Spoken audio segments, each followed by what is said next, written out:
212. Yes, welcome people once again to the Irish Hip Hop Radio Show on a Sunday night from 9 to 11 down here at Fifth Element and Skankf FM Studios. As you can see tonight, we've got a jam-packed studio. We've got Emma Field up in the building tonight. We've got Durty Devz.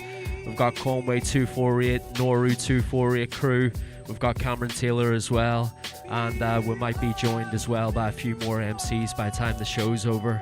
But anyway, tonight on this radio show, it's going to be quite special because Emma is down here to do a bit of a study with us today. And yeah, we're basically going to be talking about freestyle, hip-hop, and everything in between that with some of the MCs in the building. So Emma, if you just want to get nice and close to the mic, and also just introduce yourself, tell us a bit about what you're doing and why you've come to Fifth Element tonight.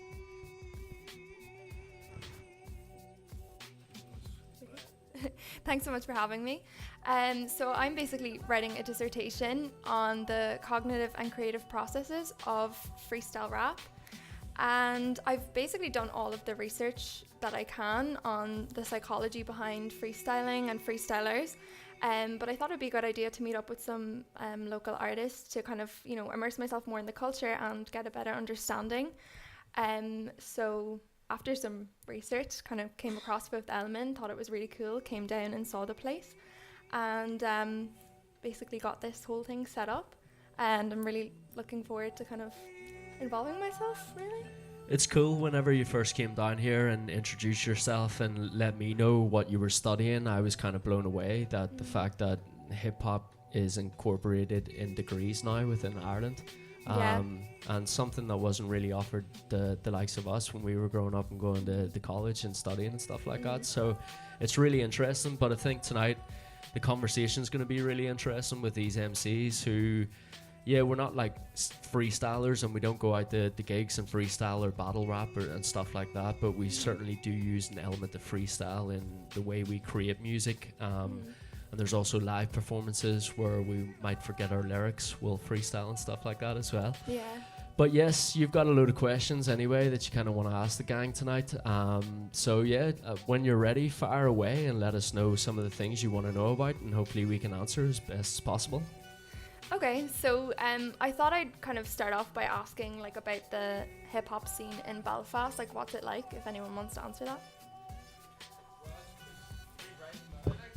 Grab that mic there, Conway. You're straight in. It's pretty rife these days, thanks to your man here anyway. There's a couple of outlets around Belfast for shows and stuff, but the main sort of hub for it all is here, is Fifth Element and Skankf FM.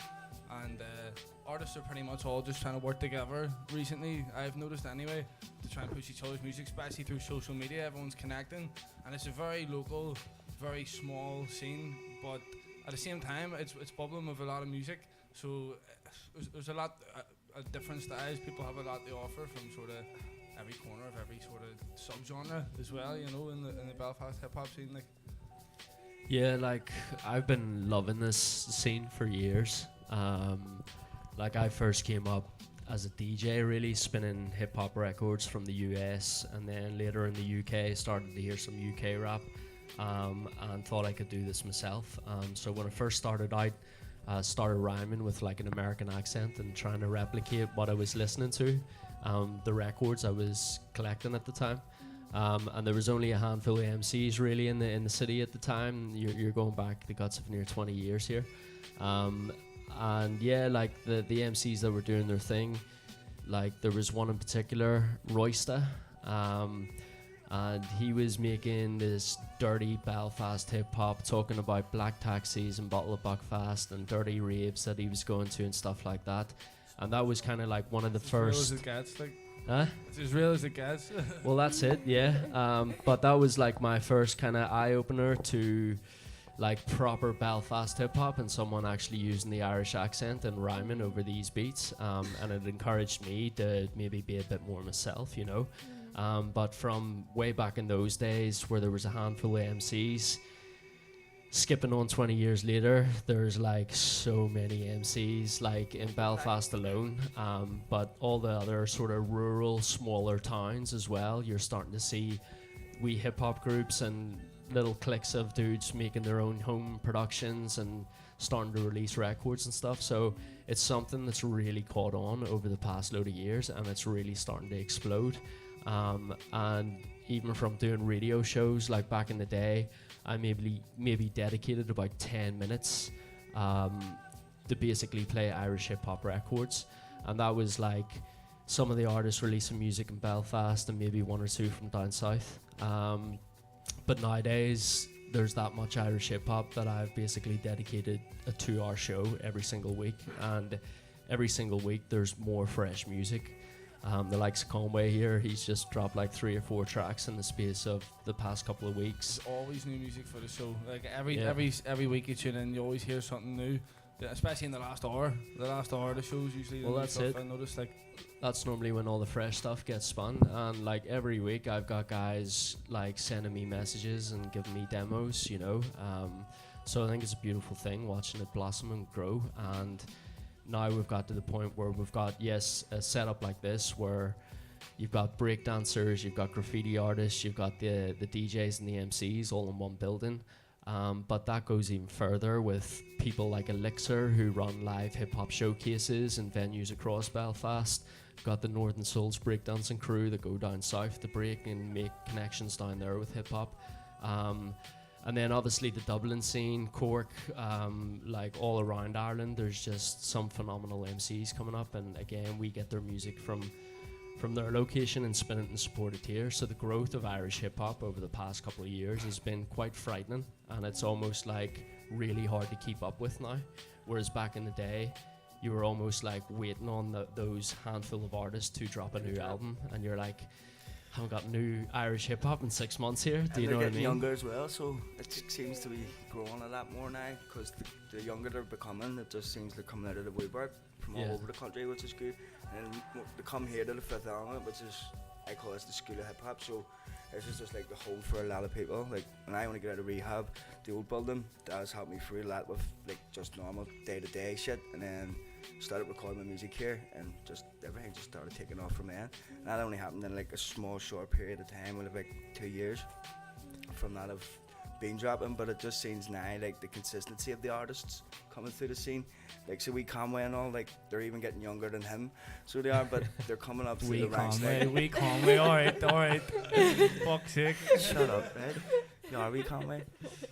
But nah, it is. It's getting better, and like Devz is like he's the OG, the old one, the OG, like the OG, the original Godfather. The shit, like he paved the way for a lot of us to do it. Don't know about these, and like, but me. No, definitely. Like, I remember first time Devz, like I think it was the first time he dropped the project. He used the Devz Weiss and powder hanging off, and I was like, you know what I mean? That's somebody from here doing that there. So it's shit like that there, but it's evolved from that. It's grew from that, and it's a beautiful thing. So.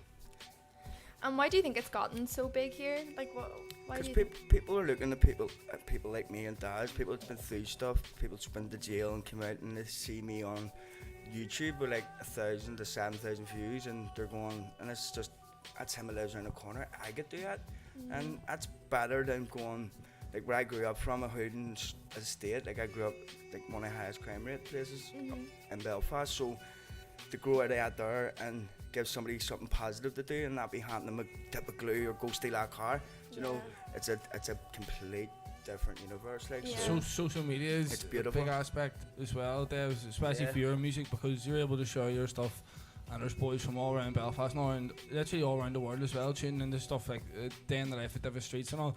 And that's actually people been able to get a first look at our lives, like, well, your life specifically there, like, but this is the thing, social media, pop culture, like there's people all over the world rapping. The biggest culture is the main one, like the biggest music genre at the minute is rap and hip hop all over the world.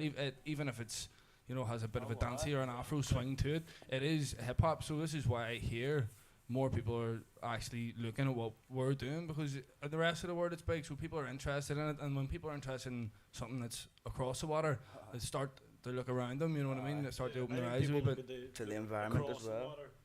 Over at like UK rap of like drill and all like blowing up at the minute, but people specifically in the north don't really. Well, some people don't take on like Just hold that mic close, man. they won't take on Dublin artists, Limerick artists. They don't identify with that as much as they would UK rap. Yeah, in the north especially. Yeah, specifically in the north. Specifically. Belfast, Belfast, there's a political aspect to it, specifically within like Belfast City, where I come from, like a more rural place. He's a real guy. I'm a rural guy. Where my influence was more the southern scene. I knew about Steve, Belfast rapper, ODC. Then got introduced here at Fifth Element, came here to record. But I'm trying to think about the psychology, as you're saying, you're doing the psychology of the rap, and I'm trying to... Well, I think the original question was like, why do you think so many people are getting into it? And then, I think what Conway had pretty much said about social media and the use of internet and music being more accessible to people. Yeah. Like whenever we were first coming up, DJs spinning nothing but vinyl, all this old analog recording equipment, it was expensive. It was hard to get your hands on. Subculture at that stage. Yeah, and it wasn't accessible. Whereas as the years went on, the way music was then put on the internet and streamed and downloaded through sites like Kazaa and LimeWire and things like that. Like that was the first step of going, whoa, you can actually go and get your hands on music like that. Yeah. And the world hadn't really seen that. And Belfast being maybe years behind a lot of UK mainland cities and stuff like that, we were always trying to catch up. But when technology and social media platforms, like even going back to like Bebo and MySpace and things like that was an opportunity for an artist like me who used to hand out demo CDs to people in clubs, used to hand out physical flyers, used to put up physical posters on the walls to, let people know about your night. All of a sudden that was like, we don't need to buy 2,000 flyers and run around the houses in Holy Lands and plaster them with flyers for our event, because at the click of a button now on Bebo, you can reach like 200 people that will come to that event. And that was just incorporated into music and making music as well. It was like, now we have access to a tool that we can literally go online and spread our music, spread our videos, spread our images across all these online platforms from the comfort of our very own house or a computer suite in some cases back in the day. Like even in general, it's very, very easy now as well. You've got so many apps now where you can video at it. You've so many apps where you can actually record, and whereas back then you were having to buy so much equipment and buy this and buy that. Whereas now you can go onto your Google Play Store and you can download a video editor and stuff. Equally as like it's like the advance of like social media technology is equally beneficial for the artist and for the listener. Like especially in the local scene, because you can put your music out and you can find it and you can edit all your stuff into everything off your phone. So it's why there's more listeners, and it's also why there's more artists coming up and why the scene's growing, is because everybody has a computer in their pocket. See, it is quite hard as well with social media, because I try not to be on it, because you're kind of on it far too much. That's but right. then we do need it as well to promote our music, and it's kind of a hard thing as well at the same time, because you are trying to stay off it. You get sucked into your phone, but you have to produce more than you promote. That's the whole thing, but it's hard. The stage is like... With me, it was quite different. I was DJing from I was about 13, 14, but I was in like the trance scene and the hardstyle scene for years and years. Played a load of big clubs, but COVID happened. My last gig was September 2019, and because of COVID, obviously everywhere was closed down. But I just started writing, and the next thing it just all exploded. And then I didn't realise how big the hip hop scene was actually in this country. Like, you have to scratch the surface, and once you scratch it, there's so much stuff. Like, you can go on and on. The amount of new stuff that's coming out as well.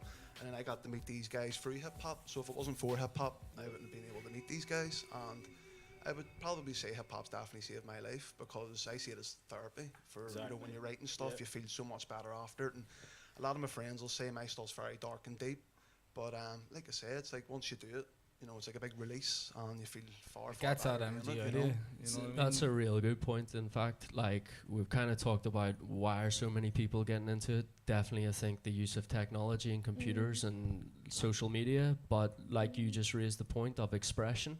Like hip hop for me was a tool in writing lyrics and freestyle and all the rest of it back in the day. Was always a tool of me being able to tell my story or be 100%. heard or stuff like that. Express your emotion. Yeah. I think every hip hop or rap artist has that in common. Yeah. I think Yeah. every true hip hop or rap artist has that in common. Like, you know. And we find it here with the charity, especially because obviously we're trying to teach people different elements of hip hop. But why do they get into it? They get into it because they find it is a tool of expression, Very but also therapeutic. being enjoyable, and also the social aspect of it, where you meet new people and have these sorts of conversations and get into similar things. So I think a lot of people are getting into it because, yes, it's a freedom of speech and that freedom of expression where they can say outrageous things and maybe be a bit of a character as well that they can't get to be in life. So they can express, but as well as that, like you said, it's a therapy. And this is something that we find down here at the charity. And it took for me to be diagnosed with like anxiety and depression and things like that a load of years back, where I find it difficult maybe to talk to, you know, family members or stuff like that. But I'd never had a problem with me writing my own lyrics down on a page, even if that song was just personally for me as a tool to go, okay, I've got that out of my system. But eventually some of my songs talking about anxiety and depression and struggle and loss of life and social deprivation and things like that, they ended up on albums.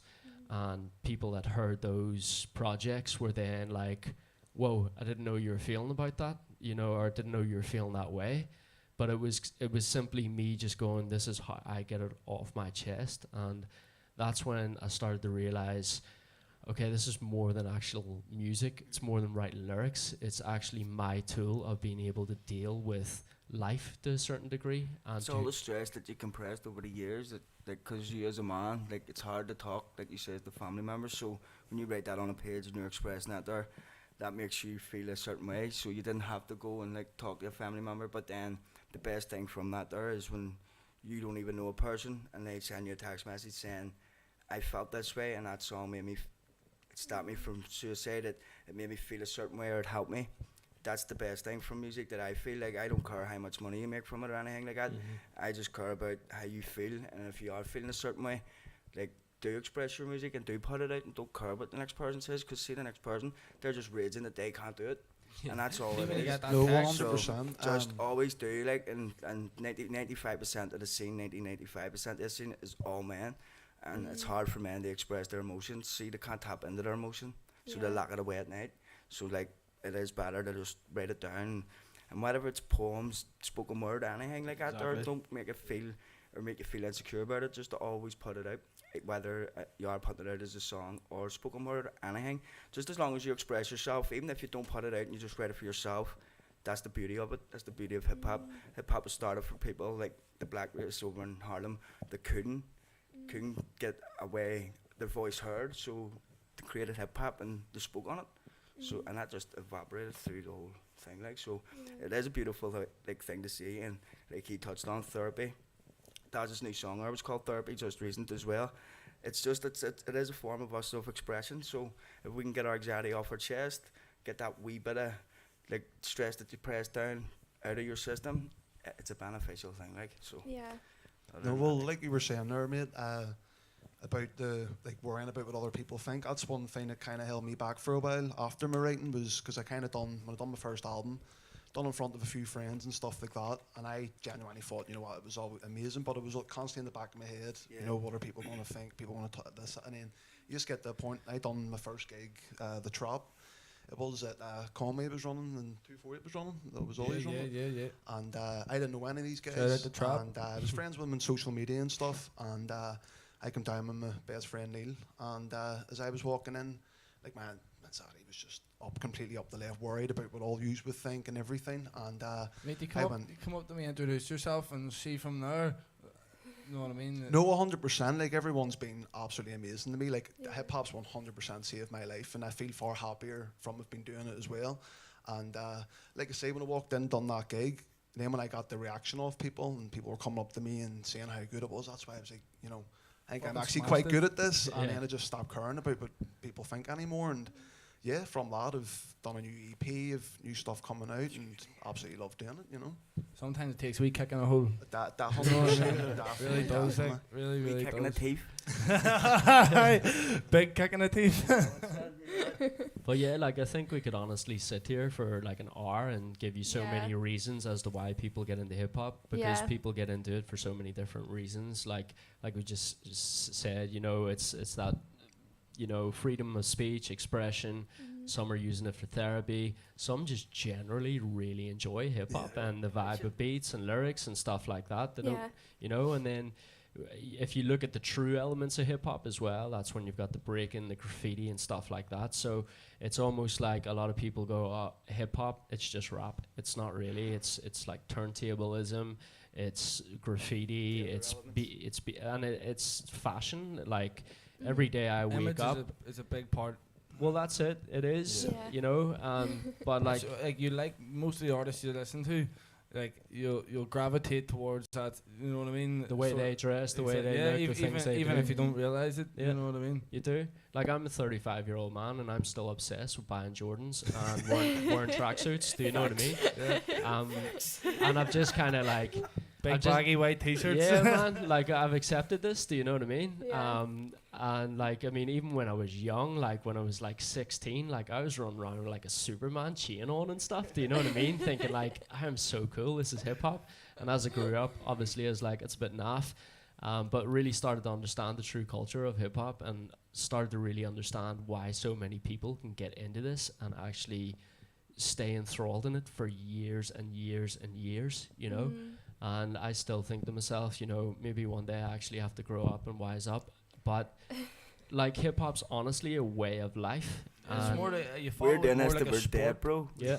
You follow hip hop Dropping more tunes. like you would follow the Premier League Yeah. than you would follow the charts. You know what I mean? You're seeing who's dropping, who's on top of the game. Because there's constantly someone on top of the game, and it's you're saying that, like, am I going to grow up out of this? I'm sure every single person who's into their football thinks that there when somebody comes around. But at the end of the day, It's still go to it's five something that side. we're into. Like, Yeah. It is more than a genre of music. You know what I mean? Like even the writing aspect to it. Even that's what I meant to say as well.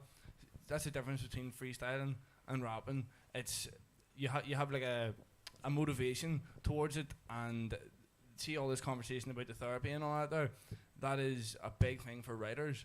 But freestyle rap, on the other hand, is more of a technical It sort is. of thing. You I know would what agree mean? with Like, you on that. yeah, Yeah. definitely. Like It's like, freestyle and coming up with lyrics on the spot and, battles to a certain degree as well, where freestyle elements are used. you really have to be hyped up, full of adrenaline for that. But And I think to be talented at freestyle, you almost have to understand rap like as a full concept in terms of like breathing techniques, in terms of like rhythm and flow, and I think you almost have to have like a certain amount of experience rapping to be a really good freestyle MC. And going back to like the clubs back in the day where I was like a hype man with DJs, so they would be spinning and they would just drop a section or an instrumental every now and again. That was like my little opportunity to rap. But sometimes you were so on the spot that you just had to make something up.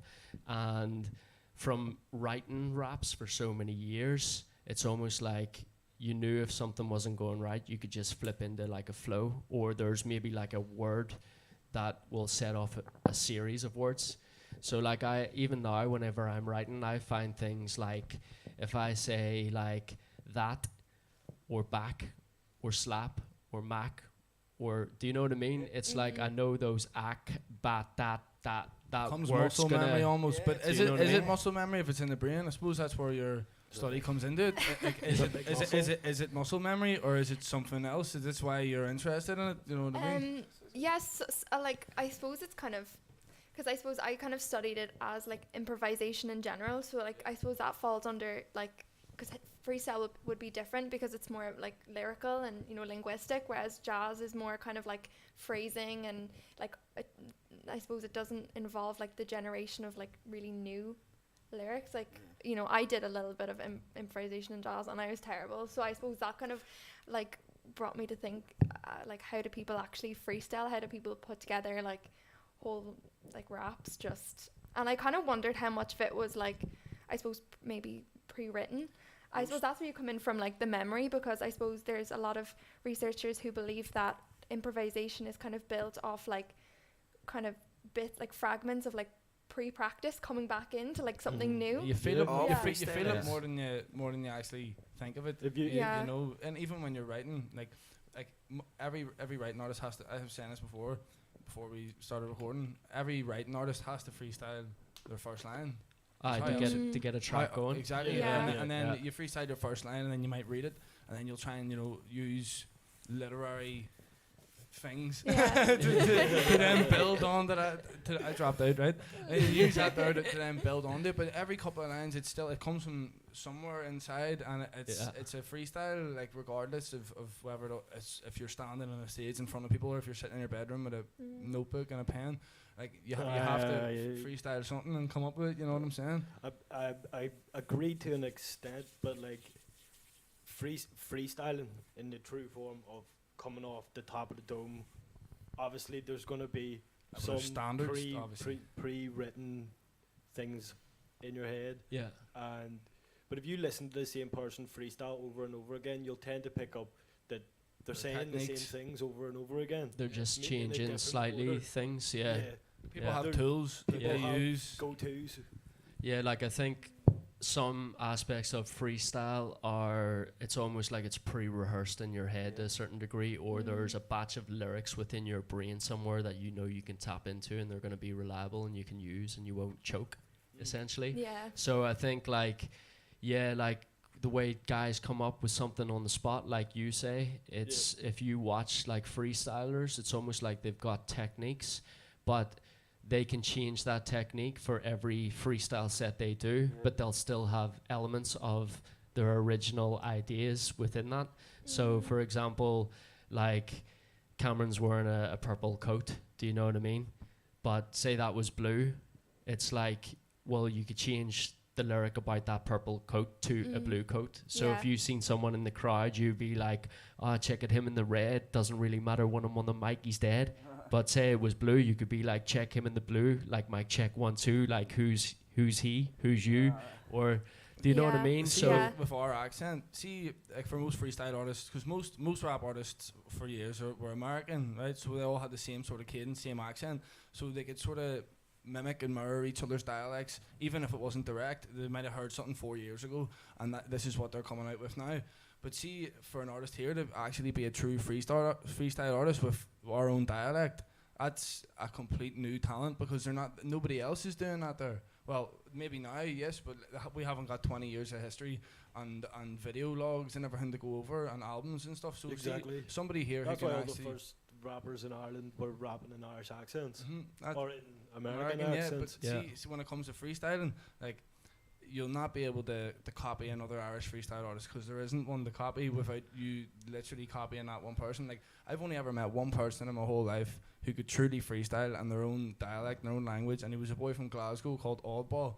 And you can check him online. I'm giving him a wee plug here, but I'm not even joking. See, your man, I've sat with him in Glasgow, and I've given words off the top of my head back and forth walking up Main Street, Glasgow, and he's just rhyming it off in his accent and talking about this and that and everything, and it's completely ridiculous, no instrumental, anything, and he's doing it while rolling a rollie, you know what I mean? There's no thought to it whatsoever, like, so there's definitely I think you have to be born with something. I think it's definitely, it's a talent. It's not practice something does make anyone Yeah. can pick up. perfect as well. Like, and, you know, Oh, if you put the definitely, hours in, you definitely. put the work in too. But it's I think the insane. artists, Some like- artists are able just to do it off the dome, and obviously they'll have some lyrics and all kind of wrote that you can always kind of go back to if Yeah. you can't think of anything. Fillers, but fillers Yeah. are usually the thing people use, like, that's it. so Just- you know Yeah. But I think as well, like, even there's definitely an element of practice to freestyle. Like I was saying earlier on, I think you have to be a rhymer to a certain degree, or study poetry, or study raps, or write your own raps and practice your own raps before you can almost move on to become a good freestyler. And then with that, you'll have those little pockets of knowledge and words and stuff in your head and syllables and stuff like that, go together. But like, even just you mentioning about the practice thing, like taking it back to when Thompson's Garage used to have MC battle nights, It was the likes of myself, Sketch 9, Fitzy. What was the night in the Didn't Wednesday? even know I was I a didn't kid. know that was a Yeah, thing like this. either. I mean, we're maybe going back 10 years, right? I was Um, 12. Yeah. But yeah, like we used to rock down, and like it did get pretty intense. There was a couple of MCs from Belfast, and you know, you were literally on stage with lights on, and you had to go with the other person, and it was the crowd that judged who went through, sort of type thing. That's That's hip hop. they've That's been, hip hop at its core. Like, Yeah. And it was literally like at the end of the battle, it was like, yo, do you think Daz should go through? And you'd hear a cheer. Or do you think Fitz should go through? And you would hear a cheer. And sometimes it was that tight. It was like, go again. And again, it's just being put on the spot there, you know. And like one of the things I used to do to prepare for those battles was load of instrumentals on a CD, and while I was working my 9 to 5 or out in the car during the day, like I'd literally be cruising with a beat going, oh yeah, look at that girl down the street, that's sweet, that's the way I do it on a beat. I need to put my indicator on, that's the way I do it when I'm singing my song, can't be wrong, I might take a right, oh shit, check the light, it's red, that means I can't go, doesn't really matter, so I got another flow. Stuff like that, do you know what I mean? But that was like a is that constant. released yet? No, but that was like a tool that I constantly used, was just spinning instrumentals and literally rhyming about the surroundings that I had. But yeah, You had to do it. Yeah. You had to do it every day. You had to stand and do it every day. You have to just go onto YouTube, just type in rap beat. Well, see, back Hit then you shuffle, didn't have yeah, YouTube. And you like, gotta just do it. didn't Didn't have you, but I'm right now. We do. now you But, can like, now, like. you gotta. That's true as well. Like, you know, back in the day, for an up and coming artist, where you get your Absolutely. beats. yeah. You Well, know? back in the day, like we used to literally rip beats off vinyls and cut them up Yeah, and sample them on like Cool Edit. That was like the first program that was like available on a PC. And when it first hit, we were like, hang on, there's actually now a software where you can rip the track, cut it up, and make your own beats.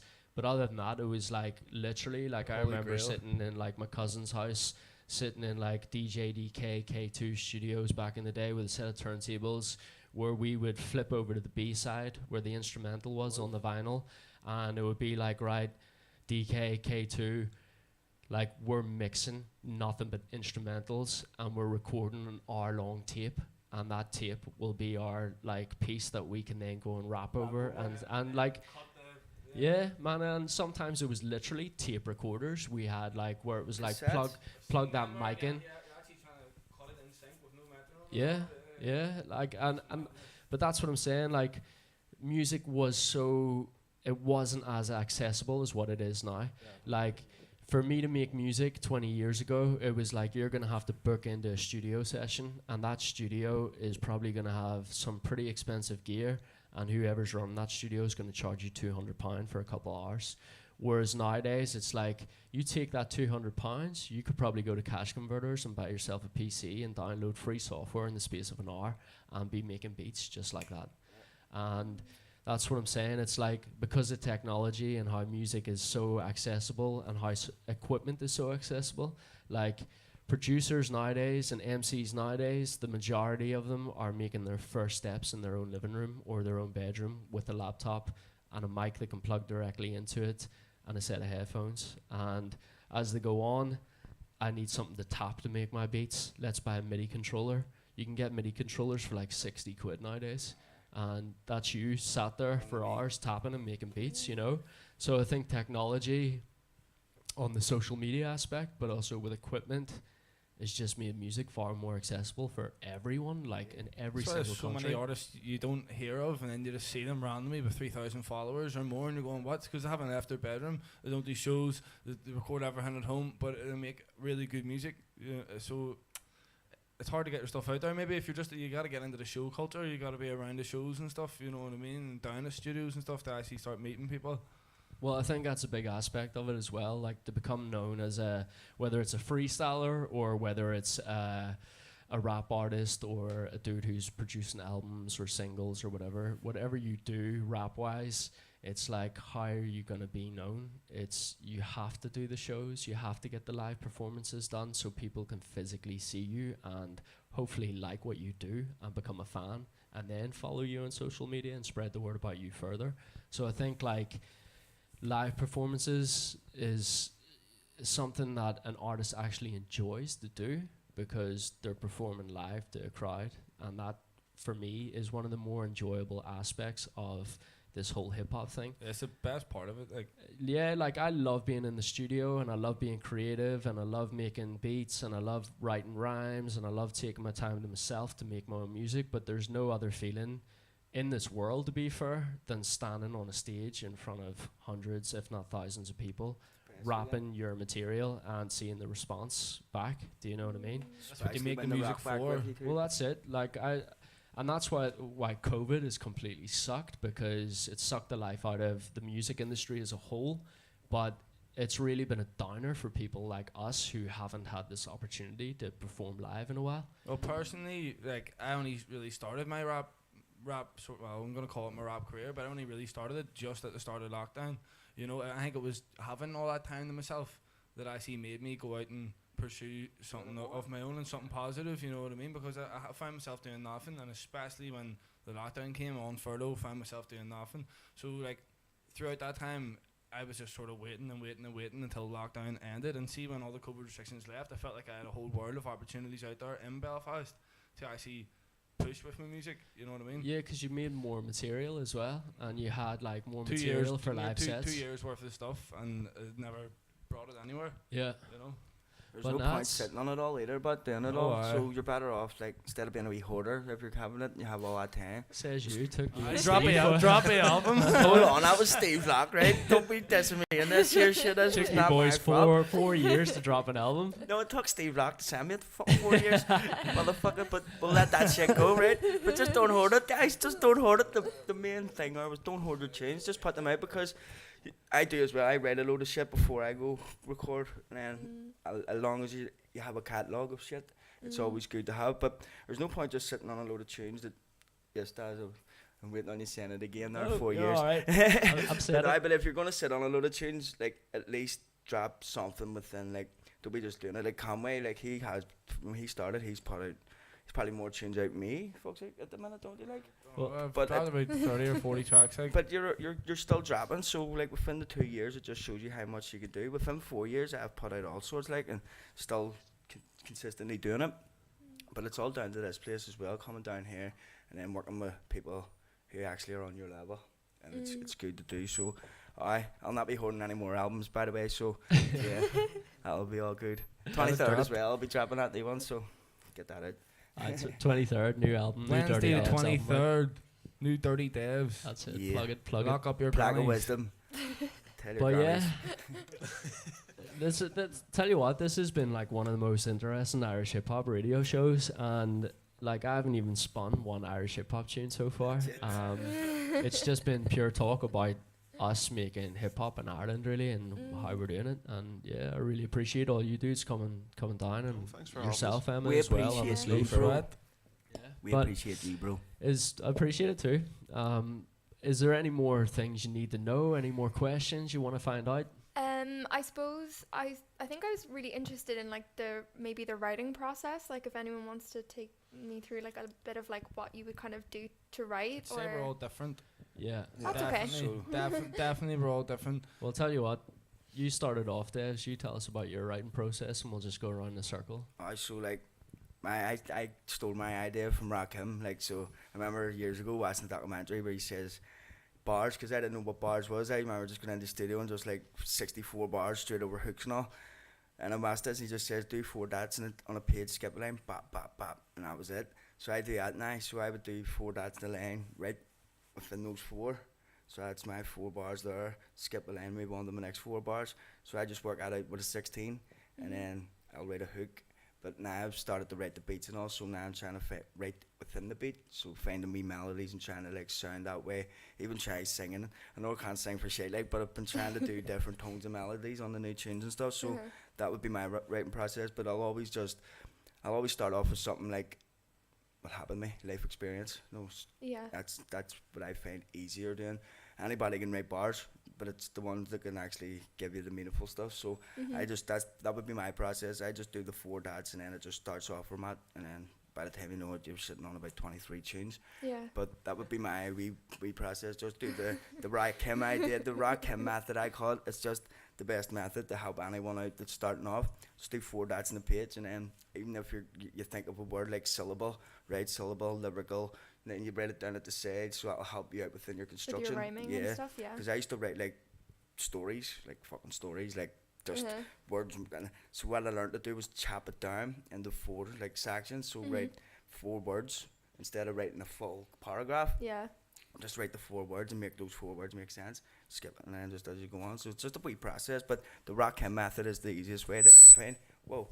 That's the easiest way I find is the like that wee method. Just do the 4 dots, skip it in, and from that it's just like a wee process, and it progresses as well. So that's just my wee way of doing it. Like, plus I sit in my room and do it anyway. So now that you kind of break it down like that as well, like thinking about all the recording studios I've done with you, like Devz has got a very structured flow, and it always fits bang on beat too. Yeah. And like he's saying about the 4 words, I can guarantee you if you were listening to Devz's tracks, you'd almost hear the rhyming word falling on the beat or the snare every time. Right. So it's almost like you've got that boom.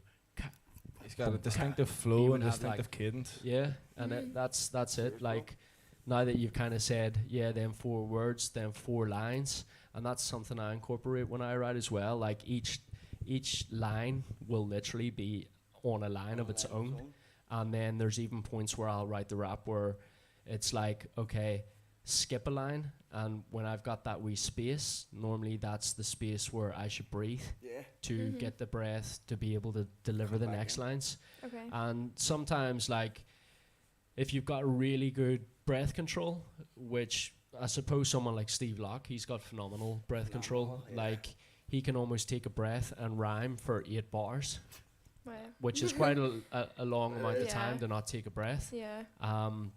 So yeah, like I would structure like you do each line, but before I even start writing at all, I'll listen to the beat and I'll literally come up with a flow first. So it'll totally not make sense. It'll just be me humming and making noises to a beat. But what I'm doing there is finding the flow and finding the melody. So like, I'll give you an example. Okay. It would be something like... I remember Steve was saying that to me before. He was like, you can't do double time, just go dibba dibba dibba dibba, and then add the words later. And that never made sense to me, but after a while it did. Like, just hum it and then... Like here, I would be like... Something like...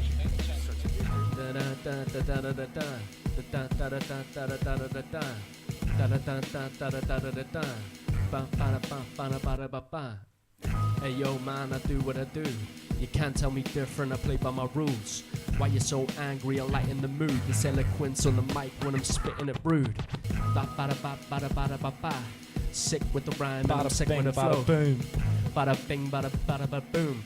That's the way you do it when I step in the room. Do you know what? So it's almost like coming up with the actual melody and the way your rap is gonna sit on top of the beat. And then it's almost turning those noises to lines. Yeah. That's interesting that you talk about flow, because I talk about flow quite a lot in my writing, and I'm just curious, like, how would you kind of describe what flow is? Flow for me, like, it's almost like using your voice as an instrument. Yeah. So much the way a saxophone or a horn player or a guitar player would get on a beat and add a melody and add that music to the beat.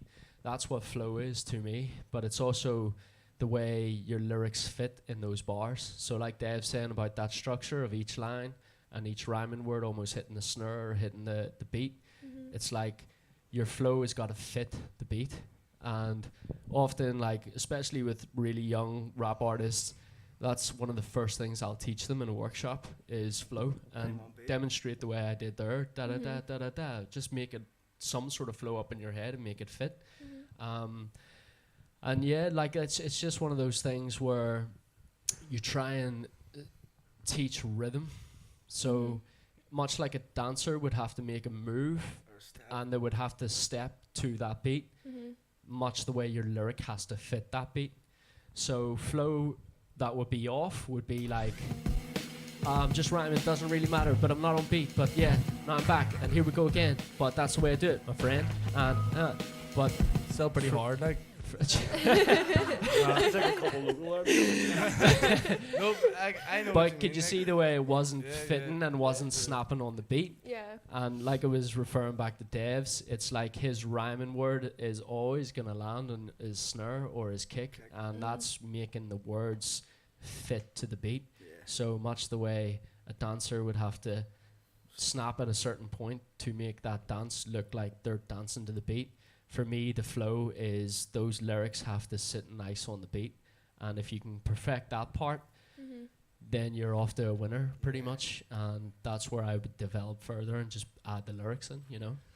Yeah. And what about like rhyme? I suppose how important is like the lyrics to rhyme, like one after another, or the rhyming structure? Like is rhyme kind of a part of every? It sort of naturally comes. Like, see when you're rapping as well, like. You can have different. You can rhyme in multis. You can rhyme with one syllable, and you can have two different rhymes going at the same time. And see if that's flow comes into that as well, because it's almost like it's not like everything you're spitting is like syncopated to the beat. It's you can sort of vary it off. It's like almost like a time signature in a way. Like you're stuck in the 4/4. Most hip hop's 4/4. So you're on that there, but you're not rapping to every single beat like syncopatedly in that way. So you're gonna vary it off it under the offbeat and stuff like that there. So it's like a rhythmic in that way. But when the rhyming comes into it, like you'll rhyme maybe at the end of every bar, usually at the end of every bar, but then you'll have your other rhymes in the middle as well. And usually you can swap up the rhyme scheme pretty easily just by, even if you're running off the end of one, say you finish on a 2-syllable multi, like dead flow or something, you find out dead flow, day show, and then you'd move into a different rhyme. Like there's so many different like transitions to change your rhymes, and there's so many different ways to work in rhyming as well. And you can do half rhymes, like the whole word itself doesn't have to be an exact rhyme of another word. Like especially with our dialects, we smash words together like so bad. So like we could rhyme like the last 2 syllables of one word and the first syllable of another word with a completely different word. And you could say it in a different accent and it won't rhyme, you know. But that's where it comes in with our accent to try and like tone that down so people can really understand what you're saying. So it's word selection is a big thing. Like see when we say ache and pain and face and all, it sounds horrible. You know what I mean? So I try not to use words like that there. Like you know what I mean? Words it's about the diction and how you pronounce it, bro. Because like I said, see for ages it took me a while. My S's and R's were terrible. So it was like S's and R's, like so it was like and every time I was rapping on a mic, it was like a hiss, you know, like hissing. So and it is. So it's just basically how you say that word and get it across. And I know like about the rhyme thing too. Like so, like he was saying, there's multis and anybody can rhyme. Anybody can rhyme. And it's just hot cat, mad pat. You know, it's just simple and plain, but it's the main thing is telling the story while rhyming those words in between. And like it's like the main part what he was saying about making them fit to the beat. That's to me that's the best part too. Like is trying to do, cause that's like a test. You know what I mean? So it's just your diction and how you come across with it. And because our accent is so broad, I get what he's saying. Like it's what's a crack, mate? Like shit like that there. You know what I mean? So we like a lot of people from outside turn off. That's why you you can like near enough make it's just about diction and how you like. It's not what you say; it's how you say it. Yeah. Do you know what I mean? Yeah. It's just. But someone from Belfast is going to rap differently to someone from Derry than someone of from course, mate, because you're going to have different lingo and different slang, and they say stuff differently. Like smicks are called spades down there. You know what I mean? Like it's taken me a while to get to grips with like the. So it's just all about understanding the lingo and what way people talk. You know I think as well, like Ireland. Fuck the shades, yeah. But yeah, I think like Ireland, no matter whether you're from Dublin or whether you're from Belfast or Derry, wherever it may be, everyone has got their own words, their own phrases, their own little things that they say that is so unique either to that area or Ireland. Like you'll never catch like a US rapper saying what's the crack. They'll probably think like what's the crack is in cocaine or crack, or they've got their own definition of crack, whereas the Irish have their own definition of that. And even things like, I mean, yes, you can get a bottle of Buckfast in Glasgow, but do they call it Bucky over there? I do. You know what I mean? But again, Celtic thing then. you just killed me there. That's an awful example. But I get But you it. know what I'm saying? Exactly. It's like there's certain things that certain people will do in their day-to-day life that there is a certain Irish word for, and Yeah. if you're not from Isn't there Ireland, like- you probably won't understand what that word is or what it's Yeah. about. And that's something that, like I say, going back to like 20 years ago when I first heard Roysta, it was like, here's a dude with the strongest Belfast accent you've ever heard, talking and saying things like "your ma." Do you know what I mean? Like Yeah. on a record, and it was like, whoa, like this dude is using not only his own accent, but I love that. a dialect that is only crucial to one part of the world, and Yeah. it takes for you almost to be from that part of the world to understand that dialect as Mhm. well. And yeah, I think like as far as rhyming goes as well, there's a lot of stuff that we can say that might fly over a lot of people's heads as well. Definitely, Like if you're definitely. from Australia or Yeah. America, you probably won't get it, Mhm. but it'll rhyme and it'll probably sound like a bit of a foreign language. Yeah. And I think they even go even further than that. Like recently, I've started listening to Kneecap. I don't understand the Irish language, and growing up in South Africa, Irish was never something that was taught over there. Okay. So whenever I moved here, I had like literally a couple of months at the end of first year to learn Irish language, Okay. and it was just so mad that I never understood it. Okay. But Well, I watch, did it for 14 years and I still don't understand Right. it. So. but then I see people like Kneecap Mhm. and even Big Don, who comes down here, rhymes in the Irish We language. need to protect Big Don at all costs. Yeah. That Yeah. man is a national treasure. Yeah. But even sitting with Don in the studio, and we had him on the show like a couple of weeks ago, it's stuff that he says in Irish Yeah. and it rhymes, but then when he breaks it down in English, you're kind of like, hang on, it doesn't quite make sense, but I kind of get the story that you're telling me. Yeah. Do you know what I mean? Yeah. An exact translation. I suppose the structure of like the structure of Irish is kind of like the words are backwards in English technically, like Yeah. you know what I mean. So, but I think that's quite. I suppose a big part of hip hop would be like authenticity and like you spoke a little bit about like relatability as well. Like you relate to maybe some like types of hip hop maybe more than others, and like I suppose maybe even like themes I suppose within Yeah. hip hop as well. Maybe you want to talk a bit about that. Well, just what you're saying there, it's like you relate to certain styles of hip hop more than others. That's Yeah. for slang too. Like Yeah. growing up and buying vinyl in the stores, the majority of it was like straight West Coast US hip hop or that East Coast US hip hop. And you were kind of like, I can relate to some of this, but a lot Yeah. of the stuff that they're talking about Yeah. literally does not exist over here. Mhm. Like even back in the day when they were talking about like new era fitted caps, it was like no stores in Belfast sell them, and you can't just go and buy one of those new eras. And it was like, Yeah. I can't really relate to that because the fashion and all the rest of it's not within the same. city. Yeah. Do you know what I mean? Yeah. And even like their gang and drug culture, it's like, yes, there is some of it in Belfast, but it's put maybe in a different way. Do you know what I mean? And it's like, yes, you could understand what they were saying, but you couldn't relate to it. So years later then, whenever I started to discover things like Blade, Skinny Man, Roots Maneuver, Dizzy Rascal, like all that sort of UK hip hop and UK grime. It was like, I just realized, hang on a second here, this UK stuff is more relatable to me than what a lot of the other stuff is, you know? Yeah. So we would sit and like discover all this UK hip hop and go, you know what, we can actually relate more with what the guys in London and Manchester are saying on these records than what the guys in New York are saying. Yeah. And then that's when I kind of started getting into rhyming myself. And then that's when I started to discover Irish hip hop MCs. And then as the Irish hip hop MCs started coming out of the woodwork over here, and like we talked about, music was more accessible for them to make and produce and promote, I've just found myself listening to loads more Irish hip hop than like US hip hop and stuff like that. Yeah. Because Same.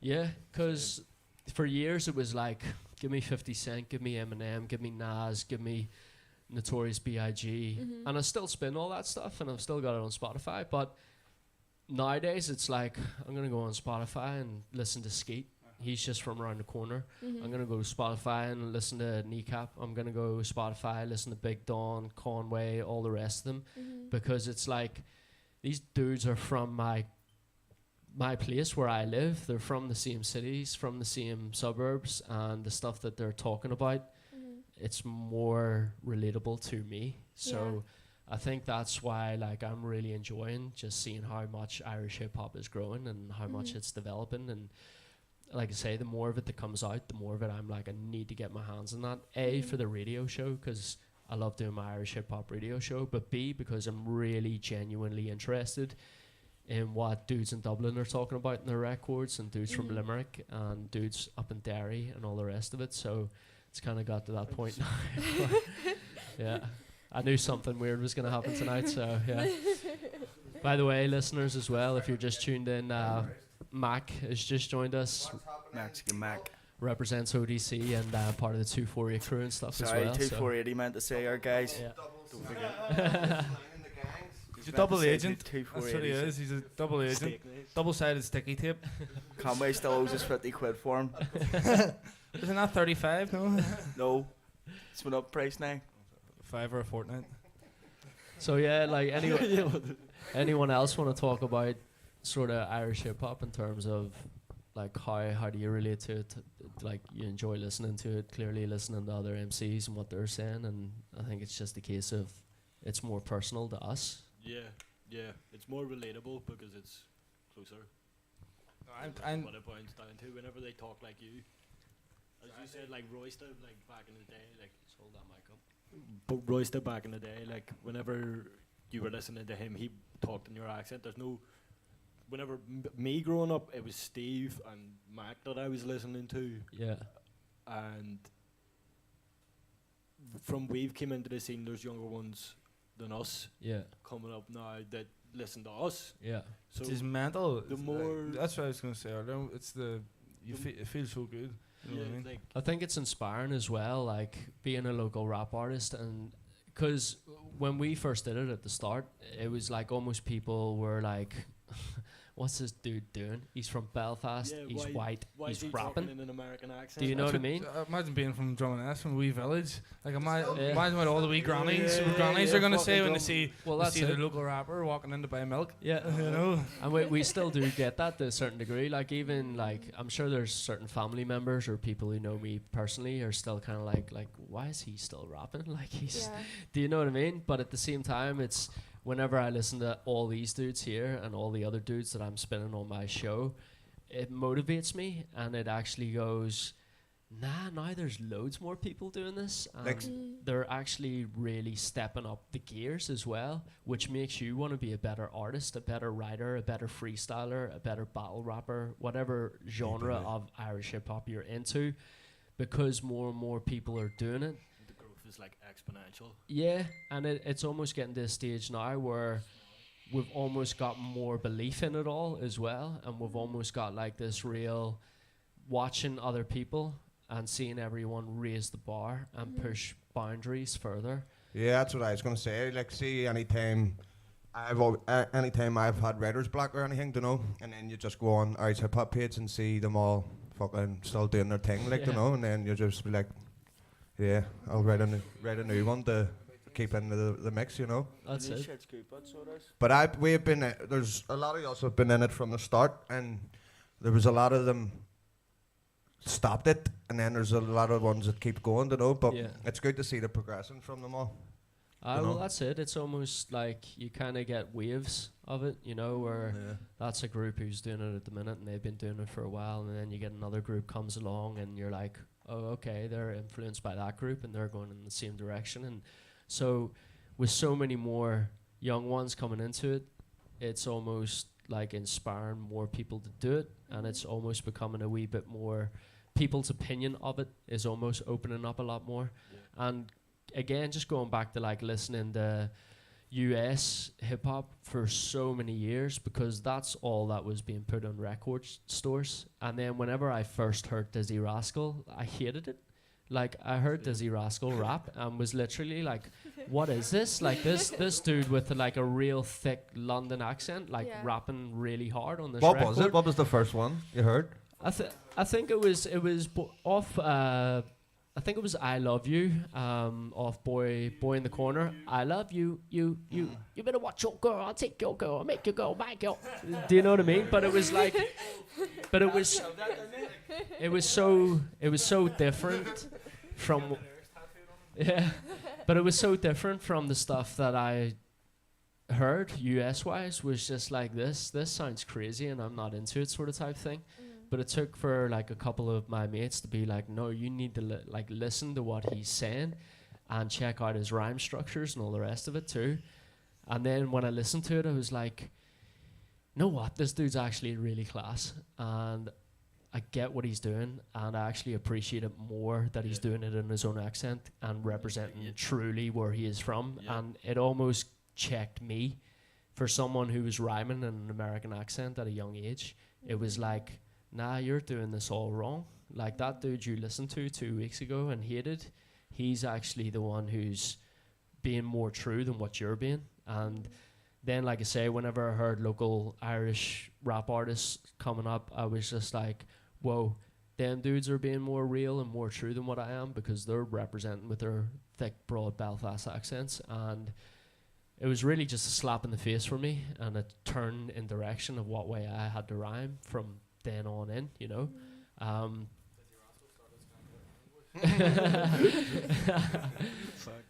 But yeah, like it's been an interesting journey anyway with rhyming and picking up different influences, you know, from the US in the early days to UK hip hop and now Irish hip hop. And like I say, Irish hip hop because it's more accessible, because there's more of it, because it's more acceptable to a lot of people as well.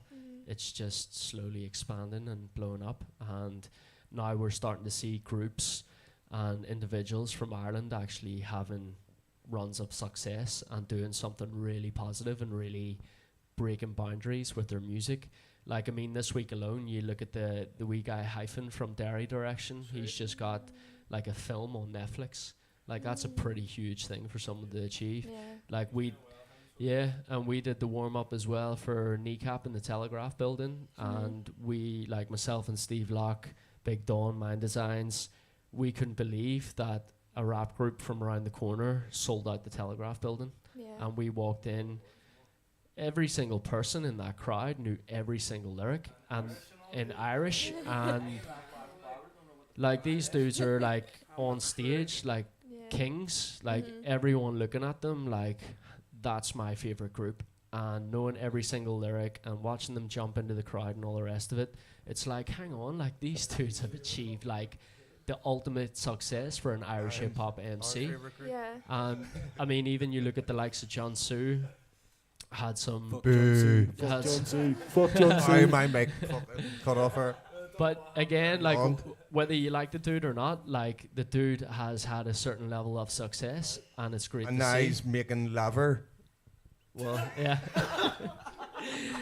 But anyway, so trust Mac to be in this interview, like that's fucking facts. But like I say, there's these milestones now being set, and these milestones being reached by Irish hip hop artists. And even like now going on Facebook, I think it's Mango and Mopman or Mango and Mathman or something. Yeah, these dudes have got like a little tour, and they're playing like venues down south. They're playing Voodoo up here. Yeah, you mentioned Leo Miyagi. Yeah, like he's more of like a UK rap MC for me because he's got that London accent. And Jordan Adetunji as well, like they're MCs that are based in this city. They're more UK. They're more UK style, but the thing is, they're making their hip hop in Belfast, and they're doing venues like the Empire where crowds are going to them and supporting their hip hop nights. They're telling people where they're from. This is the whole thing. Like for your music, like even for us Irish artists, see dropping music, see putting like flags and like actually putting like Irish hip hop in the titles. Yeah. That is what makes people want to click on and do more. That's all I was saying. Like. No, well, I think you're right as well. Like, again, another beautiful thing that I notice with more and more artists, it's almost like they are very proud to be Irish, and they're very proud to be an Irish hip hop MC or DJ or producer. And you'll see it with videos going up, with tunes going up and stuff like that. I mean, there's even people like Jay Sutton has got a tune called IHH, Irish Hip Hop. There's other artists who are tagging Irish hip hop when they're dropping their music videos, all the rest of it. So it's He's almost got it tattooed on his chest. Well, there you go. Yeah. Wait, I was the first one to get a tattoo on my finger. Well, there you are. The soldier boy of Dudes IHH. are getting tattooed with Irish hip hop What branding. about the gyros and all, and they're coming back, aren't they? Yeah. Well, Yeah. that again, that's another thing. Earlier on, we talked about yes, we've got a hip hop facility here, and we've got Skankf and all the rest of it. But we talked about Elixir, who put on live hip hop showcases for other artists, and they'll maybe bring over a UK MC sometimes, someone who's fairly well known. But I can guarantee you there'll probably be about 6 or 7 Irish hip hop artists on the warm up for that big artist, which is giving those artists exposure, giving those artists a platform to perform and be heard and promote their music as well. Gyro again, this is like, and then one's Elixir, we got to do gigs with like Lunar Sea and all, and John Baxter and all, which was pretty fucking good. Like, well, that's it. It's like dudes we listen to and over in then the the Gyro mainland one, we UK. got to do one with Corey Love, which was pretty good too. Yeah. Seen how many ages? But yeah, like Gyro, Elixir, The Trap as well, Conway, like recently, tail end of last year, started his own night, and probably, to be fair, brought like one of the first hip hop events to places like Downpatrick that had probably never. They didn't even know what hip hop was until that came. They still can't even spell it. Hip hop anonymous. But yeah, it's been a mad journey watching all this When did you grow and get on? develop, you know. And we've all really enjoyed it, like, and like I say as well, like, if there's one thing that can break down boundaries in like a country that's been riddled with terrorism and conflict and all the rest of it, It's music. it's this. Yeah. Like, It's a culture like he that says, everyone it's can music. Do you know what I mean? Because right now in this room alone, you're standing here with people that are from all different sections of the community. Yeah. But we actually don't even care, because all we really care about is the music. what's his latest record like. I want to hear it. Is it better than mine? I want to go and beat it. And it's competition. Do you know what I Yeah, mean? yeah. But it's healthy competition. But the thing it is, and the thing is as well, Healthy like beef. like sport. If you play football, it's a tool for integration. It's a tool to bring other people from other backgrounds to go, we're all into the same thing. Let's play a match of football together. And you can watch how people will socialize off the back of that and become friends off the back of that, because they've got one thing in common. But like, I honestly believe without Irish hip hop, without DJing, without music, all the rest of it, I probably wouldn't have a lot of friends from I'd probably other wouldn't sides of the community. have And a life. I'd probably never hang out with Devz and Conway and Mac and all That's these what I was boys, going to do you know say. what I mean? I wouldn't know Conway or fucking Nala. I wouldn't fuck with any of if he's didn't rap. Like, the thing is, Not You're all dicks. Dickhead, bro. I told you, yes, man. He's a Good one. dickhead, bro. see, the thing is as well, it's That not was a even- good one. It's not even just hip hop. It's music in general. It doesn't matter who you are, what you are, you know, what race, skin, religion, whatever. For one night, you can go and be, you know, yourself. You can go and do your thing. It brings everybody together just for the sheer love of music. And it's not just hip hop. It's all different genres of music. It's just like I say, it just connects everyone, brings everyone together for the night, and no one cares, you know, and they Well, shouldn't that's care either way, you Yeah. know. But like I say, that's a beautiful thing about not just hip hop music, you know, every genre. Yeah. Nah, big time. Yeah. It's been a blessing, this whole hip hop thing. And like, even just yourself, Cameron, like, you're someone that I've kind of just been jamming out with, like, since last year, sort of last summer. Yeah. And it's, again, you said, I come from this music genre of trance and electronic based music from DJing, but you fell in love with rhymes and writing your rhymes and expressing yourself. And from there, it literally just bounced you into like a totally different genre with totally different people from totally different backgrounds.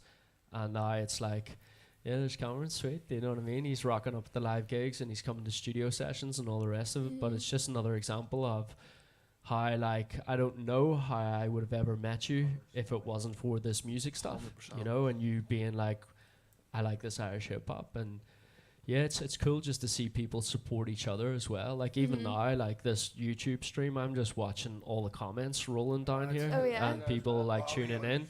Do you know what I mean? So I told people I worked in the hospital. We He's can't do he's an 4 extra in a film. That's all it is. He's an extra in a film. He doesn't actually work in a piece of piss. No, my name's Eddie, and I'm a rocket. So it's personalised T-shirt my ma got me for Christmas. Look at it says on the back, having a fling with a chicken wing. Brilliant. Chicken wing. I love it, chicken wings. Chicken wings sound good. So Anyway, chicken wings are hip hop. yeah. But yeah, Emma, is there any more questions? Any other topics you want to kind of cover with us? I suppose, like, because I'm mostly writing on freestyle, I know that that's not really everyone's thing. I suppose. Can I tell you something? Uh-huh. There's actually no such thing as freestyle. Right? There's Expand. there's freestyle, and then there's somebody has planned a freestyle for 5 days, and then Yeah. went Yeah. hippity hop, hippity ha, hee ha. We were talking about that earlier. But like, see if you hear somebody doing a good freestyle, and they say it's off the top of the head, and every word and phrase and every multi is so precise, it's not a freestyle because unless it's not, that couldn't be. I There think are some amazing Because freestylers. Drake, Yeah. Drake used to freestyle, and we used to think he was freestyling, and he was just saying over people's Yeah. words and all. And Within the last like 5-10 years, freestyling has become like a dying art. Not because people aren't freestyling and can't freestyle, they can, but like YouTube platforms like if GRM people Daily and stuff, freestyle, they're calling them legitimately freestyles when they're freestyle, not. it's not Yeah. going to be a good freestyle. It'll just be an ABC rap. It'll be like a NWA rapping, you know, Yeah. like rap, ho and flow and toe. That's all it'll be. But any So not keeping complex within freestyle, like a theme or anything like that. Like Pardon? It won't be like keeping in. Is that what you mean? Like it won't be keeping within a theme or anything, or like a story. yeah, It'll well, just people, be- you do get people going into the town or stopping a woman and saying, right, give me your name, and then starting a freestyle on that name. But I'm saying it won't be a good one. It'll just be a basic freestyle, little rhyme of flipping Julian or whatever you call the woman. Do you know what I mean? but I'm on if a real good freestyle won't be a proper freestyle off the top of the head. That's all I'm saying. Unless See, you're unless really gifted at freestyling. But Well, it's yeah. a rare damn thing, as Nell said. But it's practice again. It's what I was saying earlier. It's just constant practice, Exactly. constantly doing it, and it'll make it. If you're practicing and practicing and practicing, and you've obviously lyrics and stuff wrote as well, it's going to come to you a lot easier, and it's going to come to you, kind of naturally. But you have to put the R's, the ears in to actually, master it to the point where you Yeah. could get a couple of words and kind of go off it. Do you think it comes completely naturally to anybody? Because like there actually is. I suppose I've read a lot that like it's kind of like a natural born talent. Like, Yeah. what's your opinion on Yeah. that? I think it definitely. To an extent, yeah. Yeah, I think it like definitely is. much the way like a footballer could be naturally blessed. Like Lionel Messi or Ronaldo probably could dribble the ball like more insanely at the age of 3 than what most 3-year-olds could Still had to go to comprehend. training Do you know and what I mean? So I think it's It doesn't mean if you can't, like, if you don't have the skills to do it, doesn't mean you can't do it, yeah. I But- think you can develop it. Yeah. Because Yeah. nobody can sing, but people can't sing, but you can train yourself to sing if you can't sing. Do you know what I mean? What? What are you looking at me there? Because you can't sing, Dave. I can sing like a motherfucker. But no. Sure. But yeah, no. I think naturally, like, yes, I think there is some people that are naturally blessed with being Yeah. able to put Yeah. words together. Yeah. And I think no matter what, if you want to be good at freestyling, there's definitely an element of experience with words. There's definitely an element of practice to it. There's definitely an element of this is what someone is constantly doing to develop those skills. And I think straight away you can see a great freestyler because they'll probably they'll be freestyling about stuff that you can physically see while you are there. Yeah. So you'll almost be able to tell that isn't pre-written, that isn't premeditated. It's they're pointing out stuff to me that I can see right now, and that's for me when you can tell someone who is clearly a Yeah. gifted freestyler. Just this why he said that there.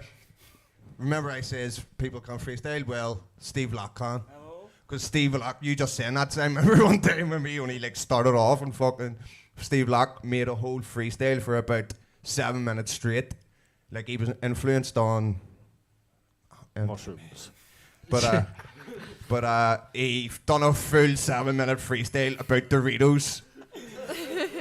And it was a freestyle about Doritos and it was lethal. Flow state But movement. that's the thing. I think like And it wasn't Even even you any saying- Doritos in the room. you're saying, like Steve, like he's good at freestyle. That's Yeah. because I think Steve is naturally good at rap, Yeah. and I think he's naturally good at putting lyrics together fairly quickly. And I've witnessed it on several occasions. Yeah. So I think going back to that question, do you think people can naturally be blessed at it? Like, yeah. And I think Steve's a good definition of it. I think he is naturally blessed at putting words together. But when it comes to his freestyling and why he's so good, it's because he's dropped album after album. He's put the practicing his 10,000 craft. hours But then, he's like- do you know done what I stuff think as live. well? See, like, it's to do with music in general. See, if, like, you spent your whole life, like, you wouldn't be a good musician or artist if you didn't listen to music at all. Do you know what I mean? You wouldn't. course. But if you, it's all to do with how much interest you have in music itself. Do you know what I mean? For Yeah. you to give that back. Yeah. You know what I mean? But Like, I if you think had no interest in music, you wouldn't be fucking doing what you were doing. Well, saying that. Yeah. But I think it's a repetition thing and it's a practice thing for me. Like, if you Yeah. want to be good at freestyle, you've got to be doing it every day. You've got to Yeah. be practicing. You got to come up with those different things. You've got to be able to take something that you can physically see in your surroundings there and then and rap about that. And that's, for me, like I say, going back to the days when we used to do battles and all the rest of it, you rolled around in the car with an instrumental and you rapped about stuff that you've seen, like, you know, rolling down the street. And it's just one of those things where it's like, to be good at anything, I think there's a certain level of repetition and practice involved, you know? You have to do it every single day. You have to stand there every day and get comfortable with it, so it becomes second nature, and you lose all the anxiety and the adrenaline that comes with it. Yeah. Realistically, and that's something like I couldn't stand there and freestyle and do it right in front of someone. I could maybe freestyle for maybe 2 minutes if I'm running the bath or waiting to get into the shower or something like that there, you know what I mean? But Yeah. In your even zone. at that, that's just dumb luck, because I spend most of my time writing lyrics, and I feel like I've got a bit of a musical mindset or something like that. But Yeah. actual like honed freestyle artists like your man Oddball, even like Steve, if he can do it, I don't know if he can or not. But see artists who can go and drop freestyle. See artists who can go and do that. It's definitely something within them that maybe they've unlocked it through practice, or maybe they've known, or maybe they've tried to freestyle once and was able to do it, and everybody else said keep doing it. But it could even be a memory linking thing. Like maybe Yeah. it comes down to your IQ. I don't know. Maybe it comes down to some other sort of mental defect. I don't know. But maybe What it's a about good flow thing. state? You think you mentioned that? Well, once you can get yourself into a flow state, I think. And how would sometimes. you do that? Well, personally, me through smoking green usually, and I'm just gonna be honest with you. It's like smoking green usually, turning down the lights. Listen, I'm gonna put myself away from any external stress, and flicking through music. Usually, just trying to wind down for a while, and then see once it comes to writing, then it just comes naturally, because it's all you want to do in that moment. Yeah. Is because you have so much, like, potentially, like, see, sometimes, I don't know, you get choked up when you're trying to write because there's so much in your head and you want to get it out, but you can't think of the right way to do it. So you have to get yourself into flow state, or else it gets too hard. Like, and everybody has it, whether they realize or not. Like every writer or every artist in any way has their exact their exact method, their exact setting which they want to be in before they can actually start doing their art, you know. Yeah, well, everybody does everything differently. Like you were saying about, you know, writing as well. Like mine would be kind of simpler. Like I would just literally put the headphones on and I would do most of it in my head, and obviously I would jot it all down, and then if there's some lines I didn't like, I'd kind of just bring them to the bottom, and then maybe able to, you know, replace them or whatever like that. But you have to be motivated too. Like it's hard to, you know, constantly keep going and going and going. Like I'll have days where I kind of want to take over the world type stuff, where I'm going to write this, I'm going to write that, and I'll leave it for a few days because I'll not feel as motivated, and then I'll kind of get that writer's block and stuff like that. But I would do most of mine like in my head, and then I would kind of wrap it out after. Obviously, I'll go, you know, kind of in between doing a bit of both, but most of it just be stick the headphones on, you know, go through some beats. I'm doing a bit of production myself now as well, so I'm on to produce my own beats too for it. And yeah, just all done in the head, and then kind of put it on the paper, and then try it out after that. And if it works, it works. And then I've so much unfinished stuff. Like I'm sure you all do yourselves. Like I've stuff from months and months ago, and it needs all finished. And then you start a new one, and then next thing you're doing another new Fuck's one. sake, tell me about it. I've been doing it for fucking 10 years. There you go, like so. Max a part timer, but But don't let here, him fool you. do you know how you, Don't let you him fool you. stop somebody from freestyling? Tell them to freestyle. Go. Do you ever get when you're fucking in the rap mood and somebody goes, yo, do a freestyle, and you're going, Freestyle. He asked me to spit bars out the back, and I told him no. but here, Saving up for us here. Trying to spit my bars up here. Well, I wasn't going to bring like too much of like the psychological part into it, but I've read a lot about how when you're freestyling, like you have to like turn off your inner critique. yeah, because you see, Which is that's why I very, don't very hard freestyle, to because do. see, when you're Very hard to see, do. there's, like the way I write, I have to be like 4 words ahead of myself to know where I'm going to end and what way it lays out, because I write backwards, but see, like, you have to, because see, if you're when you're freestyling, like when I'm doing it, I'm trying to think of the fucking 4th rhyming word while I've said the first one, and then you just go and then it's so you have to just go with the flow and just let it happen. Because I've done freestyles before, like on the influence of Bandy, and fucking they've been lethal, like proper top notch, like Nas freestyles now. Nas actually told him that himself.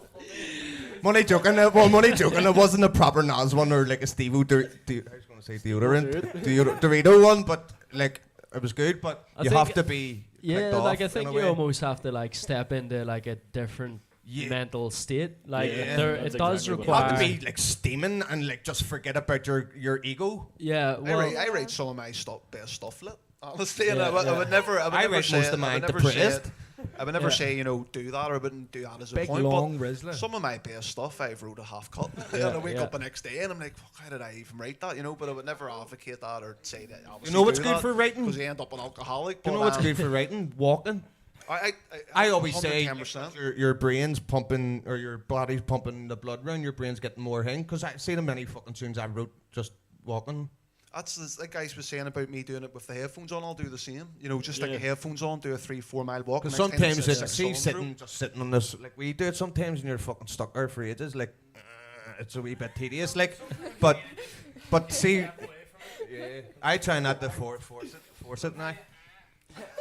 No, I don't think you should force it either, because there's times I've tried to force it and then it doesn't come, and then I'll And then you end up writing stuff in shite and then going back and going, what the fuck did I write? Just like we were saying about flow earlier in general, but just let it flow and just let it. If you don't put something out for maybe 2-3 weeks, there'd be times I would have beat myself up for a bit, because I'd be like, oh, you haven't put this out there, you said you were going to do this, but you haven't Can't time finished it then. Can't And put time on you it. can't, and then once you force it, then it doesn't blend together, and. I think like writing anything or getting into that mind of freestyle, you almost have to physically say to your brain, I'm gonna lock on to this for a minute and try and solely concentrate on this and nothing but this for this period of time. Thinking about it, it's such a mad thing. Like, It is, but like think about even it, like, and even this conversation tonight, like I've never actually sat down until you approached this charity and said I want to think about the cognitive aspects Yeah. of freestyle. I've never actually thought to myself, what does my brain have to do in order for me to deliver it? And it's almost as if, like I say, you're using past context and past lyrics that you have and past flows that you have locked up somewhere within your brain. But yes, I think you also have to be very strict on in focusing on that. Do you know what I mean? And that's where freestyle can be quite difficult as well if you've got loads of other people around you, and was just gonna especially say a that, crowd yeah. and things like that. Yeah. That's where it can really throw you off. Yep. And I've been in rap battle situations where you've maybe got like some drunk girl and some dude who's off his face like throwing a pint at you or stuff like that. Do you know, like you've got these things in front of you, especially in live venues, like coming at you, and I think that's where you have to literally tell your mind to focus in on something. Do you know what I mean? That's why I just close my eyes and just So, but yeah, like I it's think everyone's naked anyway. I said you, not me. Yeah, I think everyone's got their own techniques really though Yeah. for delivering it, you know. Yeah. I was curious about like language, because I suppose like when you're writing, is it kind of like, is there any way to kind of that you, or any techniques you do to like maybe broaden your language, or is it kind of just like a lot of I repetitive think that's work? the worst thing you can do. Like some people Yeah. tell me, "Oh, I sat down last night and started reading the dictionary." And I Fuck think that. no, 'cause you need to keep your own vocabulary, your own selection of words, Yeah. and your own slang. Like I think the worst thing. Well, obviously, like watching films and reading books isn't bad for your vocab. Like, but the worst thing to do is to go out there and try and find new words to use and say, "I Oh, can't it's wait the to best write thing about to- all this mad." That's why it is writing all good to these read, words but because are when you mad. read it, it introduces you into words you've never heard before, and then it turns you to the dictionary. So if you've heard before, That's a word. I know. Carnivore. But like, so you'll say a word seen that a car you haven't before? heard before, and then you'll go straight to the dictionary to look that up. You know what I mean? So you're always getting Yeah. put into We new were talking about that concepts the and other new day. ways Grab of the doing mic, it. man. Oh, we were talking about that the other day about using rhyme zone, and we thought it was cheating, but it's not cheating. It's not. It's just how- an online dictionary. It's just It's an online cheating. dictionary. Fuck, I'm away. See us later. I wasn't even here. He's here. Exposed. Well, yeah, I ODC suppose exposed. that's But another anyway, sure, aspect he's to it. 248. Yeah, that's another But aspect why to is the whole that so thing. bad? It's Sorry. not. It's not. It's not. Okay. It actually isn't like, but it's just. an online dictionary. But if you're but I see if think, somebody I writes think it's a rap bad using because rhyme it's zone, you can almost tell. like you're getting a hand with Oh, right, with okay. what you're doing. Do you know what I mean? Yeah. Like there's so many websites nowadays that can help you with rhyming. Yeah, but as I'm Like saying, there's like, these our- websites you can literally type in a word and it'll give you like 100 rhyming words. But Do you these know what I These mean? rhymes Yeah. are So it's almost But just that's- like proper rhymes, it's like- almost like playing the PlayStation and going, "What's a cheat?" Yeah, Do you yeah. know what I mean? But it's not Okay. cheating. But what is No, it's cheating not. is, have you ever seen the ad on YouTube and the wee guy and he's like, "Oh yeah, I'm gonna write a tune here," and then he goes onto the website and this website writes the song for him, and he's like, gives you the lines, Himalayan gives you the mountain and bars. Yeah. fucking. Made it Yeah. get you. That's pay cheating. for- pay for But you bars, know mate. what? I think no matter what, literally. like you're gonna get help or you're gonna get influence from somewhere, right? Like, and I'll give you a definition of this. I just finished a track for Versi, doing a remix with him. So he just dropped this tune, says, "Daz, can you hop on for a remix and whatever?" I went into the booth and without realizing, laid down like just I think it was 8 bars or 16 bar verse for him, and came out afterwards and was like, "You know what? My flow is actually so similar to what I've been listening to all week, and I've been listening to Ludacris word of mouth in the car for like 3 days on repeat before I even wrote that rhyme. Yeah. But see the way I wrote the lyrics, it's like just got this ludicrous flow." And even like one of my lines is like, "A pity a fool like Mr. T." It's like it was pretty much just something like, but the way I even delivered the bar, it was like, without even thinking about it, I clearly had this influence of listening to a previous rapper throughout that week. And when I delivered the bar and listened to the rap afterwards, I was kind of like, this is kind of like a bit of a ludicrous flow going on. Yeah, Yeah. that's why I don't listen to music. I see if I'm in a writing process, and I haven't like I've been in a writing process now for about 3 months, but I don't listen to music. I don't listen to other people's songs because it happened to me. I was listening to slow tie. I was listening when I listen to a tune, I play that song over and over and over again until I'm fucking sick of it. Yeah. But I was listening. I was in a slow tie phase and I was listening to him and then going on and finding slow tie type beats. And then when I was like trying to write, I was like, Sound like I was slow in, tie, no, I was in work and I would have been writing and working in my head and then going home and writing it down. And then you're going, "Oh, it sounds lethal." And then you were listening to slow tie again and you were going, you know, like saying some like psycho season in your bars. And then you were going, and then he was saying it. So like I try not, I just listen to beats That's the problem constantly with drill. because when you listen to other people's tunes, it's you said it subconsciously sticks in the back of your head, and then you're hearing it in your head, going, "Oh, that's me writing that." No, and it's not you writing that. That's the issue with drill at the minute as well. Like drill's such a bumping like contemporary like subculture of hip hop, and then it's coming now, and it's like this whole everybody's using the same bars. It's now becoming washed out. Like everyone Same Like everyone flows, started similar from- But Same there things. is flows, only same so bars, many you know? words. There is only so many words you can use. What I put it down to is now, because we've been doing it for fucking near 10 years or thing, is you can write a song. Everyone can write bars. Everyone can.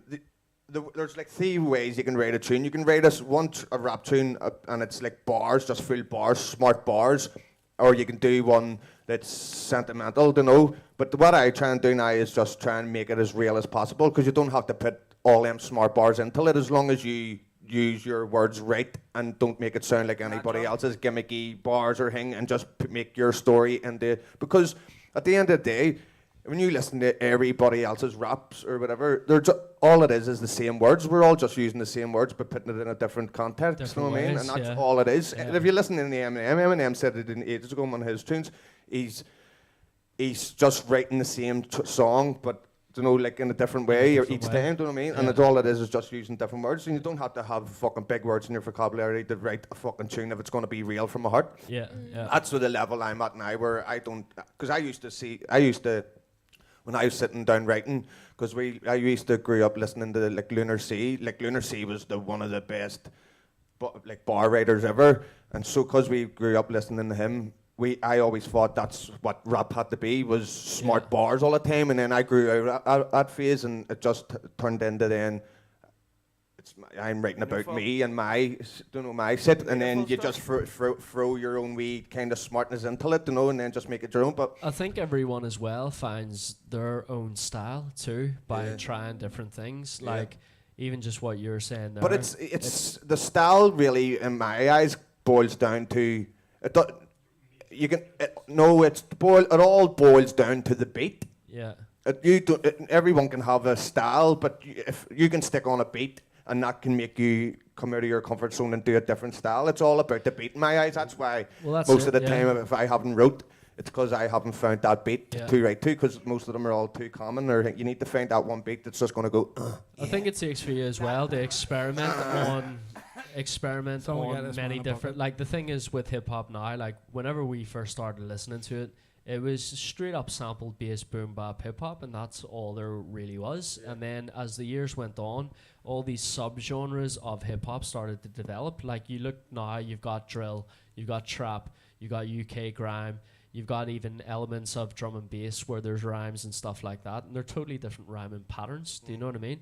But it took for me as well, like throughout the years, you would see certain styles of rap that people would really go, that's mind blowing, that's what I want to do. For example, like way back in the day, like Big Pun did like this whole rhyming pattern where it was like little, and everyone was like, whoa, we've never heard words put together like that before. And then a lot of rappers, fucking tune, by the way. yeah, Like. but a lot of rappers went, that's so different and that's so cool that they started to emulate it. And then you skip down years down the line, when you first heard like Eminem, it was like a different tone of voice on a record, but some of the things and some of the rhyming patterns that he was coming up with were fresh to the whole hip hop scene. And then again, off the back of it, that's where you got more people going, well, that's the style I want to emulate and copy and progress forward with. Yeah, that's where mine would have probably, because I listened to Eminem like for ages and ages and ages and ages for years, and it was like all just his CDs. I never listened to nobody else. I never even knew who anybody else was until I can't remember when it was, and then somebody told me about like Mobb Deep and all, and then when I started listening to Eminem, and then I just started then writing more, you know. But I was stuck in an Eminem phase for ages, and then you could kind of tell like my older stuff, it was more multis than actually just writing a tune. It was just writing as many multis as you could, because that's the way Eminem kind of done it, you know. Well, but now I kind of try and stay away from that, because you end up just fucking filling a page full of multis and it's like just rhyming words after another. So if I decided that tomorrow I was just going to start like my own freestyle career, like what kind of like things do you think I could do to maybe practice or like get better, or Don't turn the beats off. Yeah, repeatedly Don't listen turn to the a beat music off. repeatedly and just bob your head till it Try and go. and get your heartbeat to Mumble sync up with the shit, you know what I mean? tell Like, yourself a seriously. load of times and just go.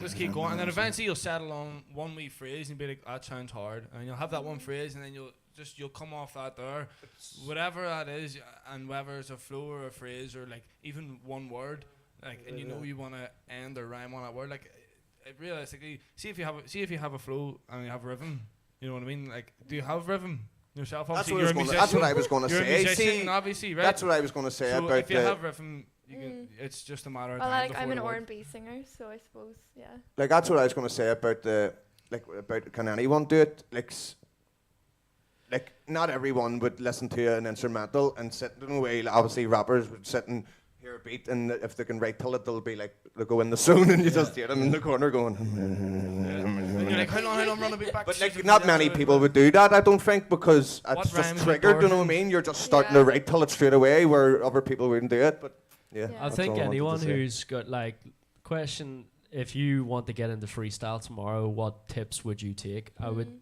definitely get as many instrumentals as possible, and I would probably start with a slower instrumental as opposed something that's maybe in and around sort of 70, 80 BPM, as opposed to going to 120 BPM track where you have to naturally rhyme faster. So if you can develop your skills at a slower point, and eventually you'll be able to step that up, and more speed will be able to come with the flow. But if you start off slow, you'll give your head a bit more space and a bit more time to actually think of the word that has to come next. But I would also say, like, think about rhyming words, like find that syllable that you probably feel comfortable rhyming. Like I say, mine's kind of like that or back, or do you know what I mean? Or do, or shoe, or who, or you know what I mean? But then as well as that, I think for someone who's going to start off freestyling, like, do it in your own comfortable environment, somewhere where you can just be yourself and say crazy stuff. Do what Sean does and go into his room and dim the lights down. And that, but They say what you want. They gotta get in touch with my chakras. But then, like I said He doesn't earlier even on, have a like dimmer. one of my ways of Turns the practicing. light off. I mean, I don't even have a light bulb. I just use lamps. One of my ways of practicing back in the day for these freestyle battles and stuff like that was definitely in my own comfortable space, which was the car. It was a cool space to rhyme in, had the beats playing, and like I say, whether you're standing in a room or whether you're in the car, or like, pick things and objects and colors and stuff that you can physically see, and see if you can create a rhyme about whatever that is you can see within the space. And I think it's being comfortable around the people that you're doing it in front of. As well, because if there's like one person there that you're like, oh, I don't want to do that in front of him, and then you'll not do it. You know what I mean? Your brain will just go. And shut down. I think that is my problem. I think my inner critique is a bit too, like, it's you too just much. have to not give a F-U-C-K. And I think, like, no matter whether you rap or not, there's always going to be a point of self-doubt, whether it's in life or whether it's with you actually making music. Like, it's just a natural human instinct, I think, for people to go and doubt themselves. Do you know what I mean? So, like, even now, there's certain records I make where I hate the tone of my own voice, and certain things, like, do you know what I mean? I always kind of get that conscious feeling of, like, nah, like, that's not good enough, or I don't like it, or whatever, and it'll take for someone else to come into the studio to go, that's sick. Do you know what I mean? And, like, even over the years, some of the albums I've put out, I've, like, had tracks on it where they just about made the album. And I was like, it's probably my least favorite tune off the album. But then other people come and go, my favorite tune off the album is that tune. And I'm like, whoa, that was like my worst. Do you know what I mean? So that element of self-doubt, I think for you to become a rapper, for you to become a freestyler or make music, I think you always have to make it in an environment where you feel comfortable at the start, and develop your skills, develop your techniques, develop your settings that help you make and create that music or create that freestyle, and perfect the craft a little bit before then you go and put it out and put it in front of people. But like I say, the key things for starting off, like, start with a slower BPM for me.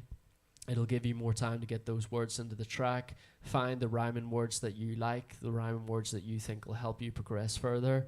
And on top of that, it's just a case of constant repetition and practice. And the key thing for me for freestyling that really helped me years ago was literally put yourself in an environment where you can see stuff. The more you can see and the more you can take in colours, and don't be sitting in a fucking like, there's no point a plank room and just sitting looking at the white wall and going, white wall, white wall. But again, that might be the perfect place to actually start off. It's just literally a room with very little in it, and go white wall, door, floor. I suppose that's when you're more you limited, like, that's where because, like, I did a lot of work with, like, loops. So, like, you're obviously restricted, and you have to, like, like, I had to make maybe like a 10-minute song one time out of like one loop, and I was like, how am I gonna do this? Yeah. Like how many ways am I gonna be able to change this? But like you kind of have to, because that's all you're given, and you have to think of all these other creative ways to come up with something, you know. Did you do different. it? Yeah, it was a bit. It wasn't my best work, but yeah, see, there we go. Well, I was just gonna say, I was just gonna ask kind of maybe a lighthearted question, because I think I have pretty much everything that I kind of wanted to ask. Okay. I was just curious about like I suppose your own personal maybe influences, like musical influences, or yeah. My dad beat me. Probably the top one on the top of the list of the I like the way we all laughed at that as well. I mean, it's Yeah. pretty I know. I'm going home to cry in Far McDermott, too many artists to mention. I think. No, realistically, from every walk of music, realistically. Can I tell you something? I would actually be dead if I didn't have like music in my life, and that's really deep, but it has to be said. No, I But said the same thing earlier, like, so I think 100%. it really does. It does help, like, you know. You know what? Like, I think everyone's got like maybe one or two, 3 or 4 artists that they really love, and they'll continually go and listen to their album whenever they drop. Like for me, my favorite rap artist would be Nas. Like I love everything he's done from start to now.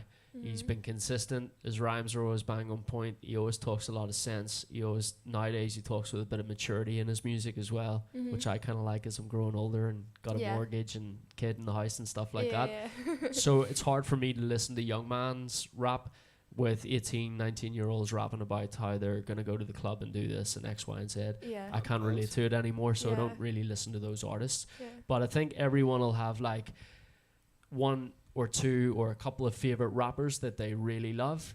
But then I think as rap broadens and goes into different genres, you start to pick out wee bits that you actually like from each genre. Yeah, and get that's influence. what I was curious about. Like, what other kind of genres, I suppose, have come into your Yeah, own. and like I was saying earlier on, it's like listening to nothing but US hip hop. It was like, this is the business. This is what I want to listen to. This is what I want to spin as a DJ. This is the way I want to rhyme. And then all of a sudden UK rap came along and UK grime, and I was like, totally different style, totally different, talking about stuff that I can relate to a bit more. And like I say, now, like, it's developed even further, where this Irish hip hop scene's grown, and the main influence with me rapping now, whereas 10 years ago it would have been Nas, now it's Devz, Mac, Steve Locke, 248 Crew, all the local artists that are making really dope hip hop.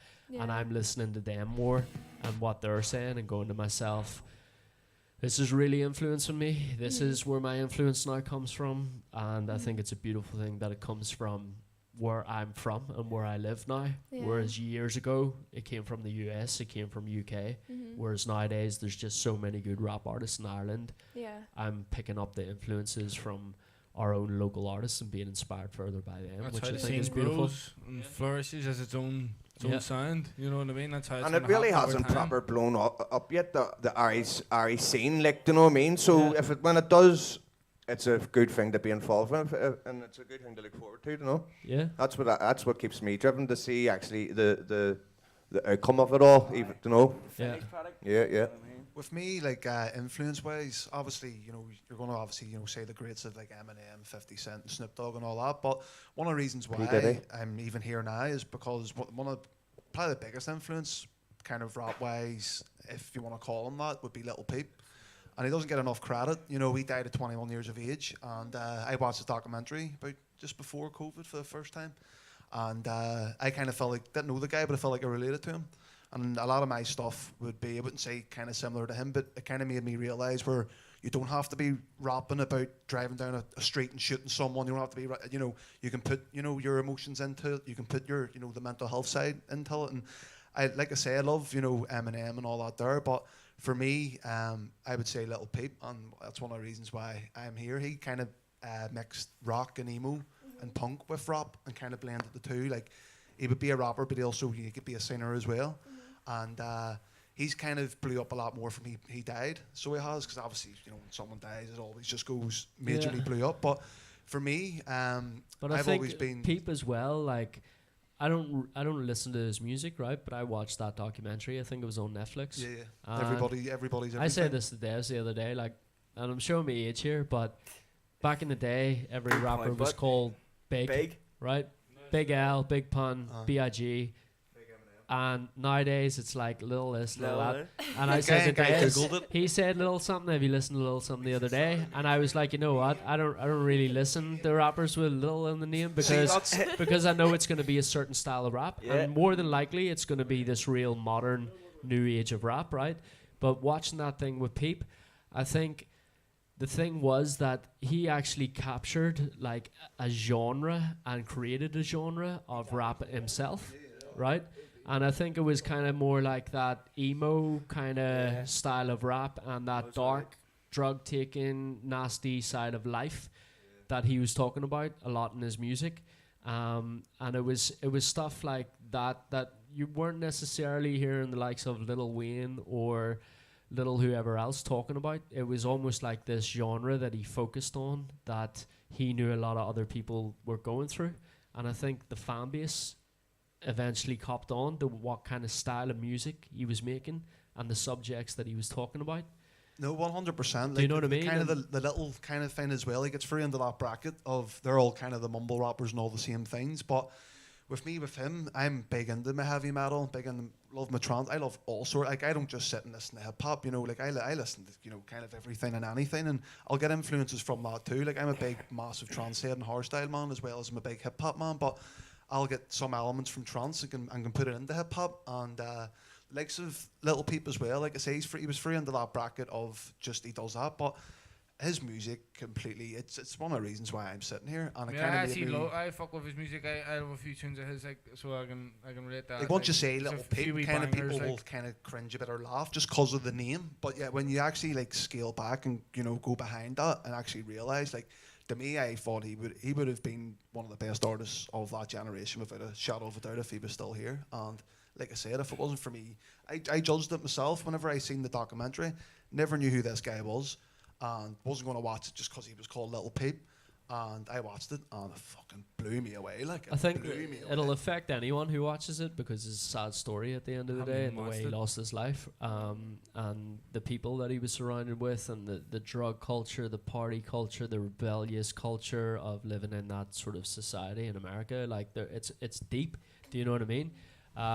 But yeah, at the same time, like I think anyone who watches it will be affected by it in some way or another. Do you know what I mean? And clearly you've been Like, he was- affected by it. Yeah, like So he's much still, so that it influenced you to kind of do this as yeah, well. 100%. That's what Like it's he all was about. he's 2 years younger than me or something. I think he was born 96 or something like that. But yeah, he's one of the hardest workers that I've ever heard because he's hundreds and hundreds and hundreds and hundreds of unreleased songs, and I'm still finding stuff to this day. And I thought I kind of seen the whole catalogue, and we're still stuff that's blowing my mind, and to see the graft that he actually put in and. For the age of him. Exactly, it's absolutely. And then he was homeless for months and years, and he was going, originally to from couch Russia as surf. well, wasn't he? I think it was Sweden. I think it was. Oh, was it I think it was Sweden? Sweden now. But like I say, it's free in that bracket of the little, and like I wasn't going to watched it, and it just kind of made me feel like I've always been hard to express my kind of emotions, and then with getting diagnosed, I lost 3 friends in the space of 3 years. July 2015, I lost one of my close friends called Alan. July 2016, I lost another close friend called Marty, and then July 2017, I lost my cousin, which was my close friend Dean. We're all from the same area. There's only probably 500 or 600 of us live in this whole, kind of area, and that kind of triggered my depression, and it made me kind of like I was going to and from the likes of therapists and psychological therapy and stuff like that, and I was kind of telling them stuff, kind of hiding stuff, and then being like, oh fuck, I wish I had told them that, but from I put pen to paper, and like I say, some of my friends will say to me, "No, are you okay? How are you?" Because you're like, my stuff is very, very dark. Like I'll talk about slitting my throat. I'll talk about suicide. Like I've tried to take my own life twice, and from being able to write, it's completely made. It's kind of like a weight off your shoulders, and I don't even frankly give a fuck if I never make it. I just love the fact that I'm able to put this to paper and I'm able to get it out of me. And sometimes I'll talk about stuff from years You say ago that's as the well, biggest so sin to do in life is to not get whatever's in your head out. I know 100%. And Should I do? like again, when Correct. people ask me, am I alright? Some of my songs will be from something that happened 5 years ago and something that's happened 6 years ago, and you kind of, you're able to like leave it for a long time. You go back and you can think about it. You can kind of look from the outside instead of being in the situation and being irrational. You can kind of look out and see everything that happened, what way you reacted, what way they reacted, and stuff like that. But the likes of going back to the likes of Peep, it just made me realise that you can't express your emotions, and none of us ever do it. Like my friends don't do it. The only time we would ever really do it is if the old time we were on the fucking sniff, and that's that's just everyone's kind of made. I can't say this, I can't say that. You don't want. Whereas me, I've kind of learnt now where it's good. This if I ask Daz, is he alright? What Cameron, not alright? Have a wee chat. There's nothing wrong with that. That's and it. I think mental health it's not talked about enough. I'm kind of a big advocate for it. I think it should be talked about enough. I think my personal friends should share a lot more, because people keep stuff hid inside, and that's the exact opposite of what I'm doing now. But yeah, writing's definitely saved my life, and like I said, thanks to meeting Devz, Daz, Conway, Mac, and before we create Noru, and it's if it wasn't for me doing that, I wouldn't even met you, I wouldn't know who you are, and I wouldn't meet this, and just Freestyler. well, we know now, No. but I thought about I'd like to kind of get that off my chest too, because it's just good to get it out, and just good to Yeah. I'm just rambling now, but you know what I mean. That's cool. But, It's good listening to your story and your influence as no, well. And people kind of feel like if they talk about it, it makes them weak. And Yeah. it doesn't make them kind of a man type thing. And I Yeah. feel like that's the complete opposite. I feel like, I was raised, like, you're saying about your dad beating you. My dad was an alcoholic, and he beat my mum for years and years. And he moved out when I was very, very young. And he lives 6 miles away from me. Doesn't, I never see him. He's never made an effort. He's just never been there for me. But thankfully, him kind of doing that, I was raised by my mum, my granny, and auntie. So I'm kind of like, can be a bit sensitive to that, because I was raised by very strong women. But yeah, it's I feel like it definitely should be talked about enough, and it's definitely not talked Yeah. about enough. yeah, like totally. Like even suicide rates in this country are just ridiculous, and like we've lost people in the hip hop community, which off the back of that kind of made us want to do something like this and start up a charity where we think that people should talk more, and we're using the elements of hip hop to encourage people to express themselves more and talk more, and also come to a similar place where people like yourself, like me, we've been to the hospital, we've dealt with doctors, we've dealt with medication, we've dealt with anxiety, depression, things like that, and we've been through it, and we can kind of help others that are just starting on that journey as well. But I think the way you've said you've taken influence off Peep and some of the things that little Peep was putting in his music and that documentary and stuff like that, I can very much hear that in your music too, with some of the topics you talk about. Like my first studio session with you, I was literally like, are you okay? Like, is ever...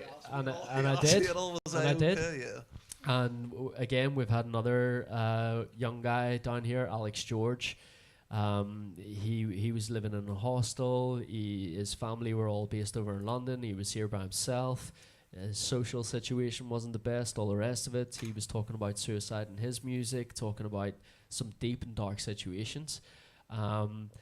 And he would have listened to the likes of Little Peep and stuff like that and taken influence from it too. But again, off his first studio session, I asked him the same question. Like, you're talking about ropes, you're talking about suicide, you're talking about deep issues in your music. Are you okay? Yeah, And like do you I need get help? it. I get it quite a lot as well. So I do. But look, we all have our good days and down days. Every day. It can't be a struggle at times. But like I say, writing that, it kind of releases it out for me. And again. So you don't do it? Yeah, 100%. Like again, going on the good thing about with me watching Little Peep was I kind of felt alone where I couldn't express my feelings, and to this day I still love mixing my music, still love my beats, love my trance, still love all that. But with this, it kind of like again was like a release, and like I was still doing my music, but like I was still feeling like shit. Whereas now when I'm doing my music, it's kind of like, A relief. yeah, big But time. then as well, I've seen music like off the back of you making records and talking about dark and deep stuff, right? That is pretty hard to listen to at times as well. Like as a listener, listening to some of your material, I'm like, whoa, this is really dark. Like I almost have to be in the right space of mind to listen to some of your No, songs, 100% right? do get that a lot. But at the same time, like talking about those dark, deep issues and all the rest of it, I've actually seen you in studio where you've come out after rapping it and you've heard me mix and master and mix down the track and get everything sounding nice, to the point where you're sitting with a smile on your face in the studio 100%, because definitely, of what you've created, because of what you've wrote, because of how the tunes come together, and off the back of expressing and getting stuff off your chest. There's also the other side of it where I can see this is actually rewarding because you're actually enjoying the outcome 'Cause without that, and the Aim finished it again, project. like- Do you know what I mean? without that struggle or that depression, I believe I wouldn't been able to write half of my stuff. And sure, as Tupac says, without the struggle there is no story. Do you know what I mean? So you have to go through. You have to go. I believe if your life is till an extent where it's shit or you think it's shit and you're going through something hard, you're meant to do it so you can express it to everyone else and let people then they don't have to go through it. They just learn from your experience. Do you know what I mean? No, Well- what I think this is like a totally different genre that we've just slipped into. Is like depression and music. Dun, dun, dun. Depression. Whenever we're talking about the cognitive It all aspects started of about my freestyle. dad bit me. Anyway, Now we're talking about fucking ropes. But you know what? It's actually been really interesting just having this That's conversation okay though. with Like you. it's real. Like yeah. it was meant to Yeah. go down that direction. Like it just flowed that way. Yeah. No, But we were talking about genres, weren't we? We were talking about influences. Yeah, and what because I've influences us. always Yeah. wanted to do. Don't even want to tell you. I try and do every track I do to do it. I said do here. Do it differently. Like so, every tune it'll be a different style and genre. But I've always wanted an idea of doing like a whole track of doing like country inspired, like every But kind you're of good at genre, doing that with, there, Mark. apart from hip hop. In hip hop, do you know what I Yeah, mean? I think anything's possible. Like, I mean, I couldn't believe when, the highest, grossing Broadway musical is now a hip hop musical, The Hamilton. Yeah. Like, who would have thought that? I mean, I grew up on musical theatre, so to think that those have So kind of they made come together. the Annie, the new Annie, which Yeah. is not new, like new, but it's new. It's jeez, not telling everybody. But yeah, and that was like a hip hoppy kind of. Yeah. Hip hop's fucking taking over, lads. But you know what it is, like 15, 20 years ago, hip hop became like one of the leading industries within the music industry, the film industry, all the rest of it. Whereas now, like I say, there's now sub-genres off the back of hip hop. Like Yeah. hip hop is global. It's taken over every entity of everything. Yeah. And it's incredible to see. And it's still getting bigger and bigger because it's there's more recognition. Because Yeah. sure, look at the Super Bowl halftime and all the Avengers were. That was doing- incredible. Like I watched that 5 or 6 times back to back. And everyone It was giving just- 50 Cent some slack for being big, but he's not even big. He's just Tell you what, he's built Just like an absolute pork chopping tank, it like, out. But yeah, like it's been an incredible journey. Like being involved in hip hop, incredible. Even the fact that you get to study it now as part of your degree, and incredible that, like even that you had to say to someone 20 years ago, I'm studying hip hop as part of my Yeah. qualification. Mm-hmm. They would have been like, what? I know. Whereas now it's like, hang on, this is being offered to people at university. Yeah. Like this is something I tried to incorporate into my degree as well. And put on, like you say, musical theatre and stuff like that. I actually was involved with drama and script writing and acting and stuff like that. And I wrote a play called Streetwise, which was based around a hip hop club and people that go to this hip hop club and the dramas that they have. But everything about the play was hip hop based. The set was done by graffiti artists. The music in between scenes was spun by a DJ up in the balcony who was scratching and all. I had rappers perform in the performance, and I had a load of actors that dressed in a hip hop way, talked with kind of hip hop slang as well and stuff like that. So Yeah. it's like you say, now the most successful piece of Broadway theatre is hip hop orientated and hip hop Yeah. based. People are studying it like yourself. Yeah. It's going further and further and breaking more and more boundaries. And this is why I can't leave the genre alone, because every time you think you're getting bored of it, in fact, I can't even say I've ever got bored of it. That's the thing. I've never just got bored always of it. intrigued about something Yeah. coming up. And that's it. It's like the second that you think everyone's doing this, some new rapper comes out with a totally different style, totally Coley different B technique. just comes out and hits you with a new tune That's it. and just Before you goes, know it, you're Coley like- B's you're making hooked. more music than me, I have to make another one. The way I look at it. Man's flat out making music. That's the one. He is. Here, Inspiring you to do Yeah. it. listen, he's But- fucking good. You know what though? It's It's it's coming up to 11, and I think this has been a really interesting conversation I with just you flew all. in, like, So so I know. Well, that was 2 hours Glad I of made us it. just literally I can't chatting believe about it. hip hop. Yeah. Yeah. So it'll be an interesting to watch back, and anyone can watch this back on the And YouTube everyone, channel. I don't work in Eddie Rockets. You rock it. It's just a custom made T-shirt for Christmas. well, no, thank you very much for this, by the way. Thank I- you. Well, I really appreciate you all No, giving thank your you. Yes, we time appreciate and it. getting so personal and everything. I really appreciate it. So No thank problem. you so much. Well, Emma, thanks for taking Thank interest you. in Fifth Thank Element, you. Of and course. yeah, we wish you the best with your studies, and Thank you. hopefully some of this helps. Oh, Don't all of thi- it will, trust me. I really appreciate all the work you're doing. I think it's all mine out for the end and use them as bloopers. okay, no worries. We'll do. But yeah, from myself, DAZ, Dirty Devz, Emma, from Cameron, from Noru, from Mac, and from Conway. Really appreciate you tuning in. We appreciate all the comments coming through here as well on YouTube channel. Steve just wrapped up And yeah, like hopefully we'll do more of this stuff in future from the Fifth Element charity and from Skankf FM. Enjoy the rest of your weekend, folks, and catch me next Sunday from 9 to 11, where I'll probably will be actually DJing then and spinning some hip hop records for you. But anyway, have a good one. Catch us later. Peace out. Boats and hoes. Shit. That's it. See you in a bit. Adios. Shit.